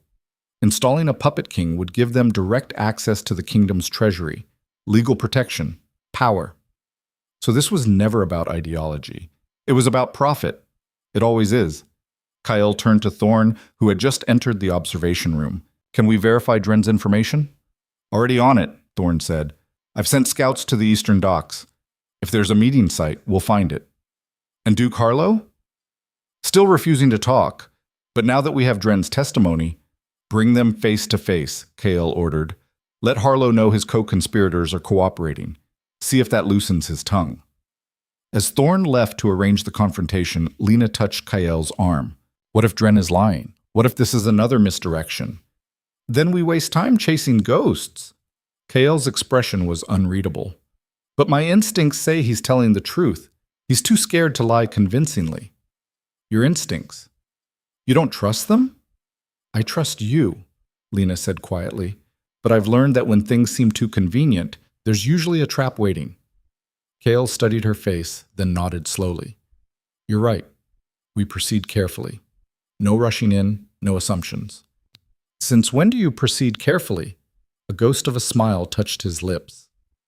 Since I have something to lose. 2 hours later, scouts returned with confirmation. They'd found the warehouse Dren described, a burned-out shell that showed signs of recent occupation, meeting tables, discarded documents, and something else, a mask made of silver wire, abandoned in the ashes. Kyle held it up to the light, studying the intricate craftsmanship. They want us to find this.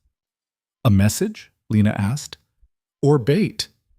Kale set the mask down carefully. Either way, we can't ignore it. If the Silver Widow is real and they're consolidating power in the lower districts, then they're a threat to the entire kingdom, Lena finished, not just the palace. Exactly. Kale turned to his assembled commanders. I want the eastern docks locked down. Every warehouse searched, every merchant questioned. If the widow is operating there, someone knows something. That's going to cause panic, one of the commanders warned. The lower districts already don't trust the palace. Heavy-handed searches will make it worse. Then we don't go in heavy-handed, Lena said. Everyone turned to look at her. She straightened, forcing confidence into her voice. I grew up in those districts. I know how people think there. They won't talk to soldiers or nobles, but they might talk to someone who understands what it's like to survive in the shadows. Kael's eyes narrowed. You want to go down there yourself. I want to help. This is my chance to prove I can do more than just defuse bombs. It's too dangerous. Everything is dangerous right now, Lena interrupted. But I have advantages you don't. My wolf senses can detect lies, track scents, and people in the lower districts will see me as one of them, not palace authority. She has a point, Thorne said reluctantly. A visible presence from the future queen, showing she cares about the common people. It could build goodwill. Or get her killed, Kael said flatly. I'll take guards, Lena offered, discreet ones, and I'll stay in public areas. But please, Kael, let me do this. Let me prove I can be the queen this kingdom needs. Kael looked like he wanted to argue, like he wanted to lock her in the safest room in the palace and never let her out. But he also understood what she was really asking: trust, partnership, equality. Fine, he said finally, but you take Thorne in a full security detail, and if anything feels wrong, you pull out immediately. Agreed. And Lena? Kael stepped closer, his voice dropping. Come back to me. That's not a request. That's an order. She kissed him quickly. Yes, Your Majesty. The eastern docks smelled like fish, tar, and desperation. Lena walked through the crowded market streets, Thorn and 4 disguised guards maintaining a careful perimeter around her. She dressed in simple clothes, no royal insignia, no jewelry except the copper ring she refused to remove. To the casual observer, she looked like any other lower district resident, but word spread fast in places like this. Within an hour, people were whispering, pointing, the baker who caught the king's eye, the commoner who would be queen. Some looked hopeful, others suspicious, a few openly hostile. Lena stopped at a fruit vendor's stall, pretending to examine apples while her enhanced hearing picked up conversations around her. They say she defused the bomb herself. Just a commoner playing dress-up. Palace is still burning, and they're worried about weddings. Maybe she's different, though. Maybe she actually cares. Lena bought an apple and continued walking. The warehouse district loomed ahead, rows of deteriorating buildings where legitimate business bled into criminal enterprise. This was the widow's territory, and somewhere in these shadows, the architect was hiding. There, Thorn murmured, gesturing subtly toward a 3-story warehouse with boarded windows. That building matches Dren's description. Guards have been watching it. No visible activity, but someone's inside, Lena finished. Her wolf senses picked up heartbeats. 3, maybe 4. And something else. A scent she recognized from the palace explosives. Chemicals. Weapons-grade materials. They're making more bombs, she said urgently. Thorn's expression hardened. We need to clear the area. If they detonate, we don't have time for evacuation. Look at the crowd. Lena gestured to the packed market streets. Hundreds of people. We'd cause a stampede. Then what do you suggest? Lena stared at the warehouse, her mind racing. They could storm it, but that risked detonation. They could wait and watch, but that gave the widow time to move the explosives elsewhere. Or she could do what she did best, walk straight into danger and improvise. I'm going in, Lena said. Absolutely not. I can smell the chemicals, track them, identify where they're stored, and with my wolf senses, I'll hear if anyone's about to trigger them. Lena met Thorn's eyes. I'm the only one who can do this without setting them off. The king will have my head. The king will have all our heads if this warehouse explodes and kills half the district, Lena countered. I'm not asking permission, Commander. I'm telling you what I'm going to do. You can either support me or get out of my way. Thorn stared at her for a long moment. Then, incredibly, he smiled. You're going to make a terrifying queen, he said. I'll take that as a compliment. They approached the warehouse from multiple angles. Thorn's guards secured the perimeter while Lena moved to the main entrance. The door was locked, but the wood was rotted. She forced it open with enhanced strength and slipped inside. Darkness swallowed her, but her wolf vision adjusted immediately, turning the shadows into shades of gray. The warehouse interior was mostly empty, just debris and abandoned crates. But the chemical smell was stronger here, coming from below. Basement. Lena found the stairs and descended carefully. Each step creaked under her weight. Her enhanced hearing picked up voices ahead, 2 people arguing in hushed tones. Don't have enough components. Corvin was supposed to secure the additional supplies. Corvin is dead, you fool. The entire operation is compromised. We need to evacuate. The widow won't accept failure. We finish the job or we die trying. Lena reached the basement level. Ahead, dim lamplight spilled from a partially open door. She edged closer, every sense on high alert. Through the gap, she saw 2 figures working at a makeshift bomb-making station. Components spread across a table, wires, timers, and enough explosive material to level 6 city blocks. Lena's blood ran cold. This wasn't just about the palace anymore. The widow was planning something catastrophic. She needed to stop this. Now. But as she reached for the door, footsteps sounded behind her. Well, well, a woman's voice purred. The little baker queen comes to play detective. Lena spun around. A figure emerged from the shadows, tall, elegant, wearing a silver mask that covered everything but crimson-painted lips. The Silver Widow. I'm disappointed, the widow continued. I expected Kyle to send soldiers. Instead, he sends his pet commoner. I'm nobody's pet, Lena said evenly. No? The widow tilted her head. Then what are you? A scared little girl pretending to be brave? A street rat who got lucky? I'm the woman who's going to stop you. The widow laughed, a sound like breaking glass. With what? Your copper ring and determination? Please, you're out of your depth, child. This is a game for players who understand real power. Power? Lena's voice hardened. You call hiding behind masks and bombing innocent people power? That's not power. That's cowardice. The widow's posture shifted. Careful, little baker. You're standing in a building full of explosives. One wrong word, and we all die. Then we die. Lena stepped forward, calling the bluff. Because I'm not leaving, and I'm not letting you hurt anyone else. For a heartbeat, the widow seemed genuinely surprised. Then she moved. Fast. Inhumanly fast. She was a wolf, too. They collided in a tangle of limbs and fury. The widow fought with professional precision, decades of training evident in every strike, every block, every counter. But Lena had something the crime lord didn't expect. Raw, desperate, untamed power. Her wolf blood was still new, still wild. She couldn't match the widow's technique, but she compensated with sheer ferocity. She fought like someone defending everything she'd ever loved, using her newly awakened abilities with reckless abandon. They crashed through the door into the bomb-making room. The two workers scrambled back, shouting warnings. The table overturned, scattering components across the floor. Wires sparked. Chemicals spilled. Lena grabbed a length of chain and swung it at the widow's head. The crime lord ducked with fluid grace and countered with a blade that appeared from nowhere. A silver knife, wickedly sharp. Steel kissed Lena's ribs, drawing blood. Pain exploded through her side, white-hot and vicious. But Lena didn't stop. Couldn't stop. She drove forward through the pain, using the chain to trap the widow's knife arm, then slammed her against the wall with enhanced strength that surprised them both. Who are you? Lena demanded, her hand reaching for the silver mask. Blood dripped down her side, soaking her shirt. Who's really behind this? The widow thrashed, trying to break free.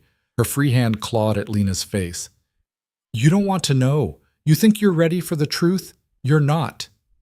Try me. Lena ripped the mask away and froze. The face beneath was familiar, painfully, impossibly familiar. It was Mira, the kitchen girl who had first warned Lena about the conspiracy, who had seemed so frightened, so desperate to help. Surprised? Mira's smile was cold and terrible, nothing like the nervous servant Lena had trusted. Did you really think a simple kitchen maid would risk everything to help a stranger? I fed you exactly the information I wanted you to find, led you straight to Corvin like a dog on a leash, made you think you were investigating when you were really just following my script. Lena's mind reeled, trying to reconcile the two images. But the list of names, the warnings, were all carefully calculated, Mira interrupted. Corvin was a useful idiot, but he was always expendable. The palace nobles were arrogant fools playing at conspiracy. I needed them to create chaos, to draw all eyes to the palace while I consolidated real power down here. She gestured to the warehouse around them. The black market, the lower districts, the places your precious king has ignored for his entire reign. This is where the real kingdom lives, and I control it. Why? Lena's voice cracked. Why go through all of this? Because I grew up in these streets too, Mira said, and for just a moment, genuine emotion flickered across her face. I watched my mother die of a curable disease because we couldn't afford medicine. I saw children freeze to death in winter while nobles threw banquets with enough wasted food to feed entire districts. I witnessed corruption so deep, so systemic, that trying to fight it legally was a joke. She wrenched free from Lena's loosened grip and back toward the bomb components, her movements careful and deliberate. So I decided that if the system wouldn't change, I'd burn it down completely and build something new from the ashes. A kingdom run by people who actually understand suffering, who know what it means to choose between bread and warmth, who've watched their loved ones die from preventable poverty. That's not justice, Lena said, pressing her hand against her bleeding side. That's just revenge disguised as revolution. And what's wrong with revenge? Mira's voice rose, passion bleeding through the cold calculation. These people destroyed us. They built their palaces on our backs and our bones. Why shouldn't they burn for it? Because burning them burns everyone else too, Lena shot back. Those explosives you're building, who do you think they'll kill? Not the nobles safe in their estates, the common people, the poor, The ones you claim to be fighting for. Acceptable losses, Mira said flatly. Every revolution requires sacrifice. Sacrifice you're not making yourself, Lena observed. You're willing to kill hundreds, but you're not willing to try building something better without mass murder. Better? Mira laughed bitterly. You've been palace adjacent for what? A few weeks? And already you think you can fix centuries of oppression? You're even more naive than I thought. Maybe I am naive, Lena conceded, but I'd rather be naive and save lives than cynical and guarantee deaths. You want to help people? Fine. Help me. Tell me about the corruption you've documented, the officials taking bribes, the merchants inflating prices, the systems that fail the poor. We'll fix it, together, without bombs. We? Mira's expression twisted with contempt. You think your king will let you make real changes? You think the nobles will accept reforms from a commoner? You're a novelty, Lena, a temporary distraction. The moment you become inconvenient, they'll dispose of you. Then I'll prove them wrong, Lena said simply. I'll fight every single day to make this kingdom better. And if they try to stop me, I'll fight them too. But I won't murder innocents to do it. Mira stared at her for a long moment, something unreadable flickering in her eyes. Then her hand moved toward a detonator on the table. You were supposed to stay out of this, she said quietly. Play the happy bride. Let me handle the real work. But you had to be clever, had to investigate. And now you'll what? Kill me? Detonate these bombs anyway? Lena straightened despite the pain, her voice steady. Go ahead, but know that Kyle won't stop. He'll hunt down every member of your network, dismantle everything you've built, and he'll do it in my name, which means he'll do it without mercy. You think I'm afraid of your attack dog king? I think you should be. Lena took a step forward, because you don't know him like I do. You see the Alpha King, the warrior, the weapon. But I know the boy who twisted copper wire into a promise because he had nothing else to give, who survived everything the world threw at him and still chose to protect instead of destroy. Another step. Blood dripped steadily from her wound, but Lena ignored it. That man will move heaven and earth to avenge me. He'll burn this entire district to ash if he thinks you killed me. Is that what you want? More death? More suffering? Or do you actually want to help people? Mira's hand hovered over the detonator, trembling slightly. You don't understand. I've come too far, done too much. There's no going back now. There's always a choice, Lena said. She was close now, close enough to see the conflict warring in Mira's expression. You can be the person who destroyed everything out of bitterness, or you can be the person who helped build something better. But you have to choose, right now. For a moment, the warehouse basement was absolutely silent except for the drip of chemicals and Lena's labored breathing. Then footsteps thundered down the stairs. Kale burst into the room, Thorn and a dozen guards behind him. They'd entered through a secondary entrance, moving with perfect coordination. Weapons drawn, eyes hard. Kyle took in the scene instantly, Lena bleeding, Mira at the detonator, bombs scattered across the floor. His expression went absolutely murderous. Step away from her, he said, his voice deadly calm. Now! Mira's thumb hovered over the trigger. You're too late, Your Majesty. The bombs are armed. I press this button and we all die. You, me, your precious baker bride, and half this district.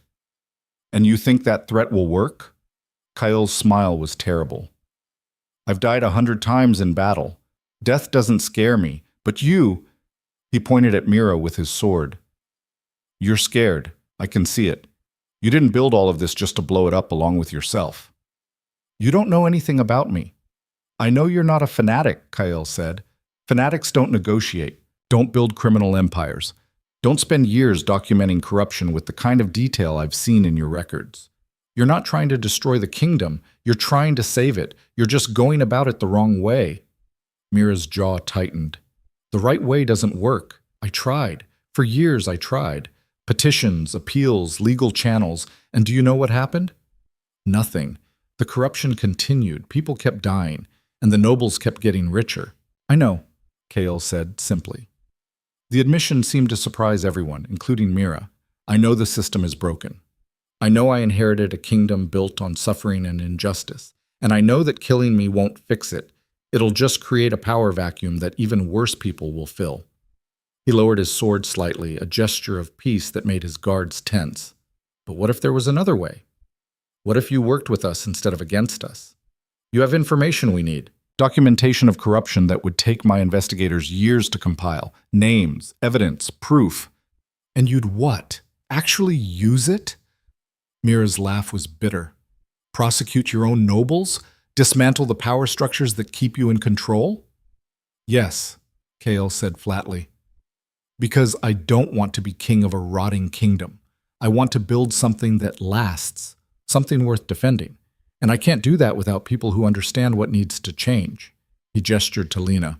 She's already shown me how much I've missed, how many problems I didn't even know existed. But one person isn't enough. I need more voices, more perspectives, people who've lived in the shadows and can show me what's hiding there. Mira's hand wavered. You expect me to believe you'll actually listen? That you'll make real changes? I expect you to hold me accountable, Kael replied. Work with us. Share your information, and if I fail to act on it, if I prove to be just another corrupt king, then you can go back to your revolution. But at least give this a chance. Give Lena a chance. All eyes turned to Lena. She stood there, bleeding and exhausted, but her voice was steady when she spoke. I made you a promise before, she said to Mira.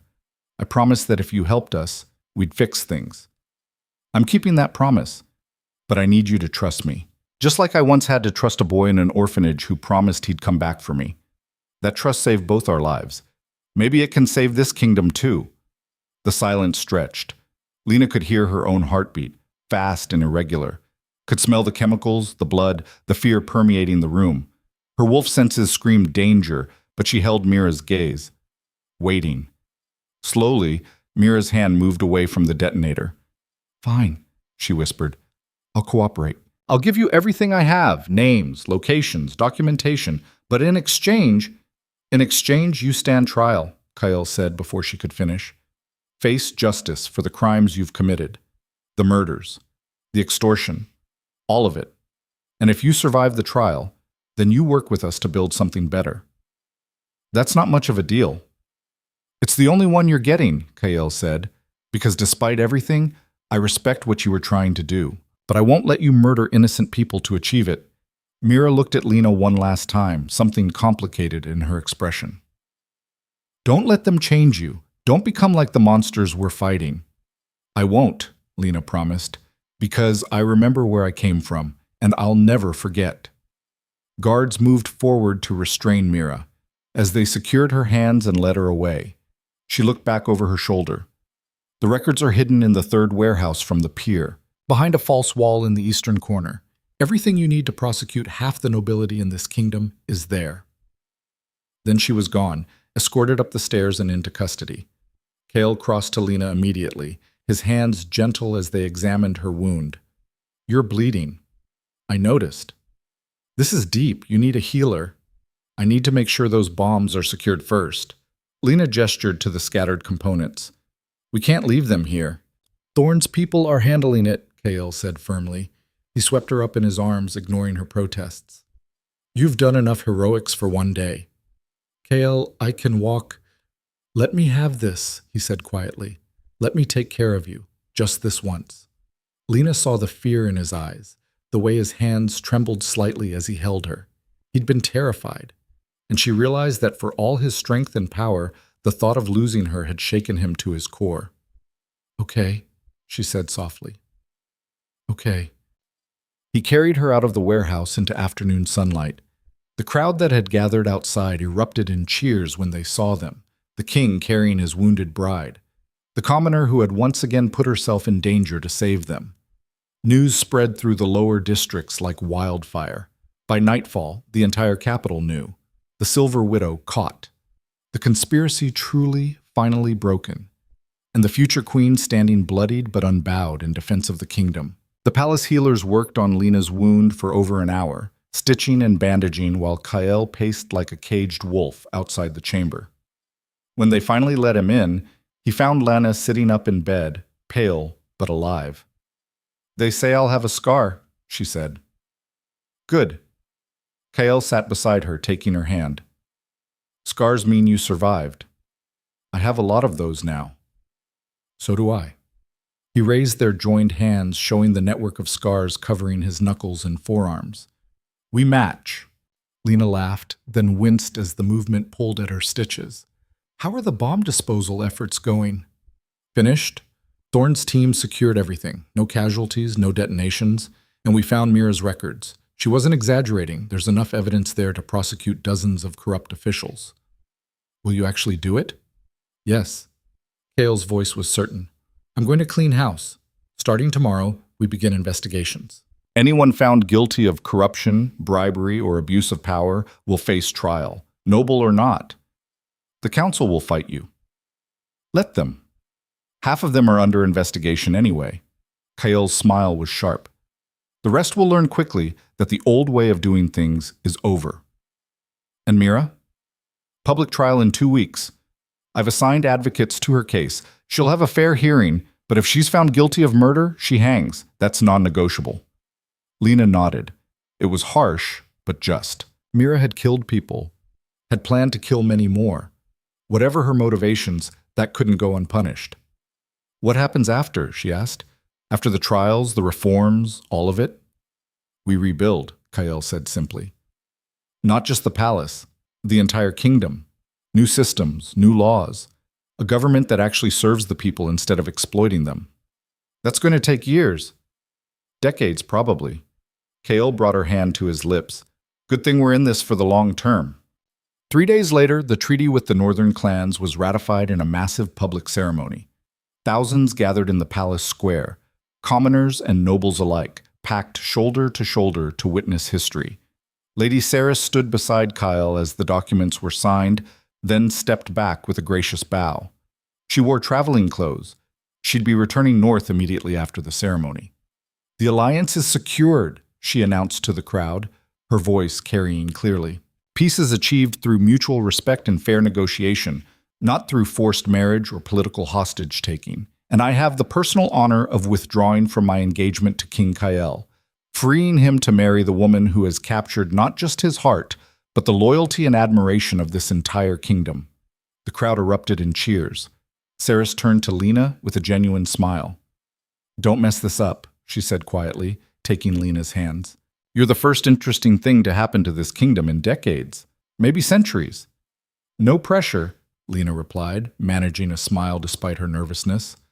Oh, there's enormous pressure, but I think you can handle it. Saris squeezed her hands once, then released them. And if you ever need advice on dealing with stubborn northern chieftains, send word. I owe you that much for making this alliance possible. You negotiated the treaty, Lena protested, but you gave me the leverage. A king willing to reject political marriage for love is a king the northern clans can respect. You made him stronger, not weaker. Remember that when the nobles try to tear you down. With that, Saris departed, her carriage rolling away toward the northern territories and the new alliance she'd helped forge.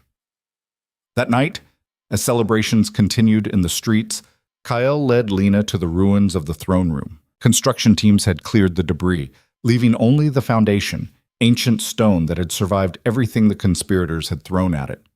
This is where we'll rebuild, Kael said, gesturing to the empty space. Not just the throne room, the entire central palace. We'll design it differently this time, more open, with public halls where citizens can bring petitions directly to the crown without going through corrupt officials. The nobles will hate that, Lena observed. Let them hate it. We're not building this palace for nobles. Kael's expression was fierce. We're building it for everyone. A symbol that the kingdom serves the people, not the other way around. Lena looked around the ruined hall, trying to imagine what it could become. A place where orphans like they'd been might actually find justice instead of neglect. When should we get married? She asked. Tomorrow, if you want. I was thinking something bigger, public, a statement that everything is changing. Kael's eyes gleamed. A coronation and wedding combined? Why not? Crown me queen and marry me in the same ceremony. Show everyone that we're partners in this. Equals. The council will have strong opinions. The council can adjust their expectations, Lena said firmly. We just stopped 2 separate conspiracies, defused multiple bombs, arrested the most powerful crime lord in the capital, and secured a peace treaty without political marriage. I think we've earned the right to plan our own wedding. Kael laughed, genuine and free, the sound of someone who'd finally found home after years of wandering in the wilderness of duty and violence. 2 weeks, he said, pulling her close. We'll plan the ceremony for 2 weeks from today. Give people time to prepare, to hope, to believe that change is really coming. And in the meantime? In the meantime, we work. Kael's expression turned serious. We investigate Mira's information, root out every corrupt official, start implementing reforms, food subsidies for the poorest districts, free medical care for children, orphanage oversight to prevent places like St. Miriam's from ever existing again. It's not going to be easy, Lena warned. Every change will have opponents. Every reform will threaten someone's power. I know, but we're not fighting alone anymore. Kael pressed his forehead against hers.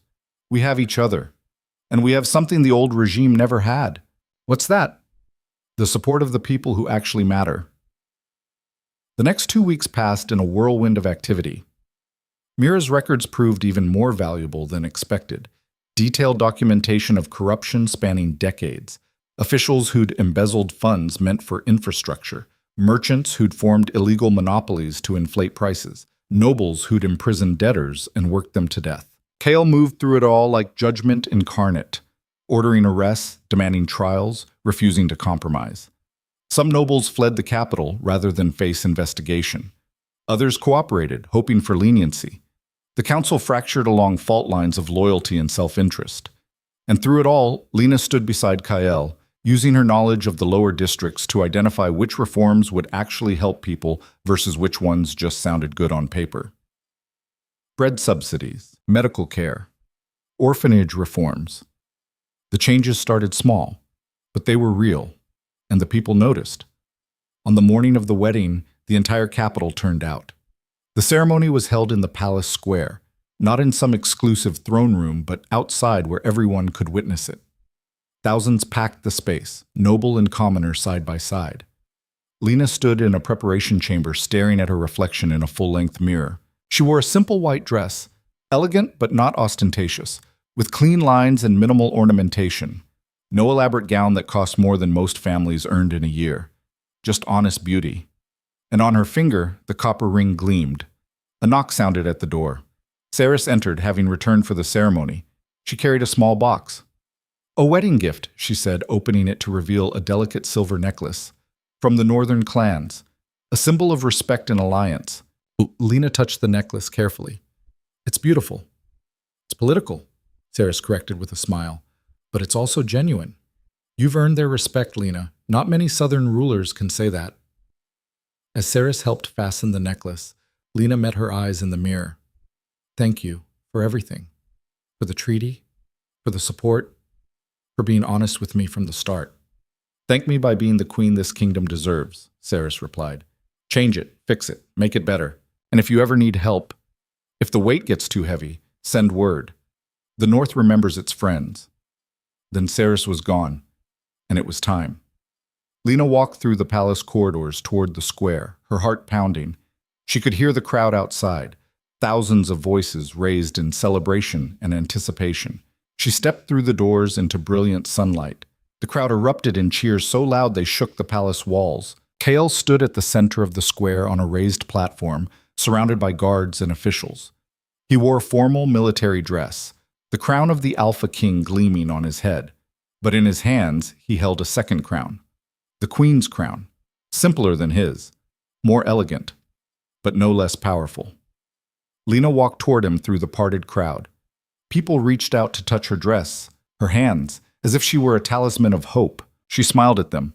These people who had once been invisible to the palace, but who now had a voice in their queen. She climbed the steps to the platform. Kael took her hands, his eyes bright with emotion. A priest stepped forward to conduct the ceremony, but Kael raised a hand, stopping him. I'll speak for myself, he announced, his voice carrying across the square like thunder. 15 years ago, in the darkest place I've ever known, I made a promise to a girl who had nothing. I promised I would come back for her, that I would protect her, that I would marry her. He turned to face Lena fully, his expression open and vulnerable in a way the Alpha King never was in public. I kept that promise because she saved me long before I became king. She shared her food when she was starving. She believed in me when no one else did. She waited 15 years with nothing but a copper wire ring and faith. And when I finally came back, she didn't just stand beside me. She saved this entire kingdom. Kael held up the queen's crown so the entire crowd could see it. This isn't just about love, though I love her more than my own life. This isn't just about gratitude, though I owe her everything.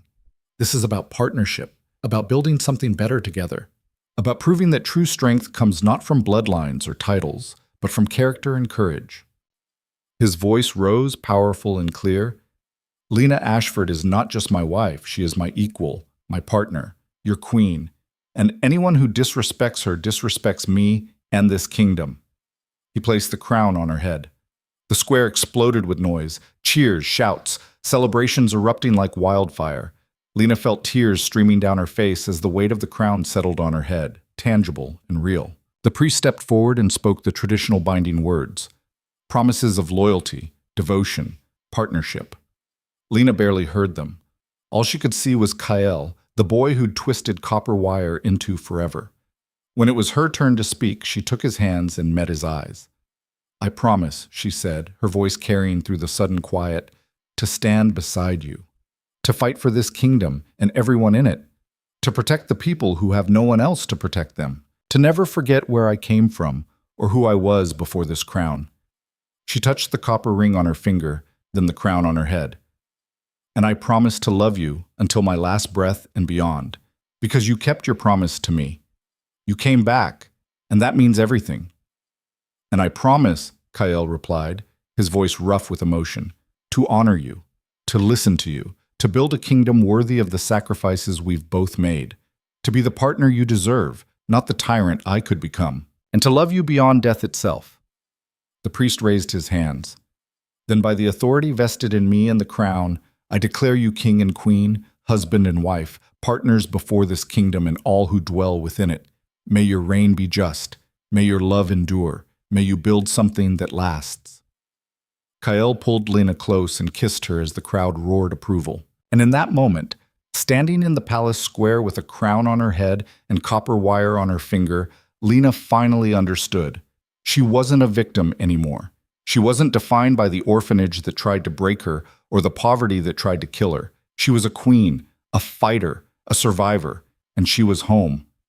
The celebrations lasted 3 days. But on the 4th day, the real work began. Kael and Lena threw themselves into the reforms they'd promised, meeting with citizens, reviewing petitions, investigating corruption. It wasn't glamorous, it wasn't easy.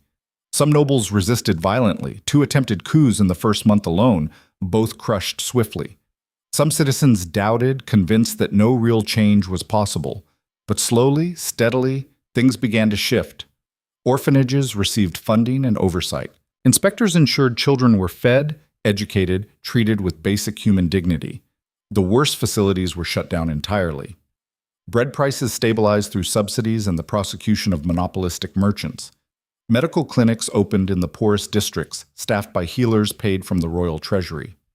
Mira's trial concluded with a guilty verdict, but Kael commuted the death sentence to life imprisonment in exchange for her continued cooperation in rooting out corruption. She would spend the rest of her days providing testimony and evidence against the officials who'd driven her to extremism. The reforms weren't perfect. They didn't solve everything. The lower districts still struggled, poverty still existed, injustice still occurred. But there was hope now. Real, tangible hope that things could get better. And through it all, Lena wore 2 rings. The golden band of her marriage to Kael, symbol of power and partnership, and the copper wire from an orphanage, symbol of promises kept and love that survived impossible odds. 6 months after the coronation, Lena stood on the balcony of the rebuilt throne room, looking out over the capital. The palace gleamed with new construction, open halls and public spaces where citizens could approach the crown without barriers. The streets below bustled with activity. Markets thrived. Children played instead of begging. And in the distance, she could see the lower districts where she'd grown up. Still poor, still struggling, but better, stronger, more hopeful. Kael joined her, slipping an arm around her waist. His other hand rested on her stomach, where new life was just beginning to grow. "What are you thinking about?" he asked. "About that scared little girl in St. Miriam's? About how impossible all of this would have seemed to her? She grew up to be a queen." "She grew up to be herself," Lena corrected, placing her hand over his. "The crown just gave her a platform to help people the way she once needed help." Cale pulled her closer. "Do you ever regret it? The danger? The responsibility? The constant battles?" "Never." Lena turned to face him. "Because I'd rather fight for something meaningful than hide in safety. And because I get to do it beside you, with you. We make a good team. The best." She looked down at their joined hands, his scarred from war, hers scarred from their recent battles, both wearing rings that symbolize promises kept. "Our child is going to grow up in a better kingdom than we did.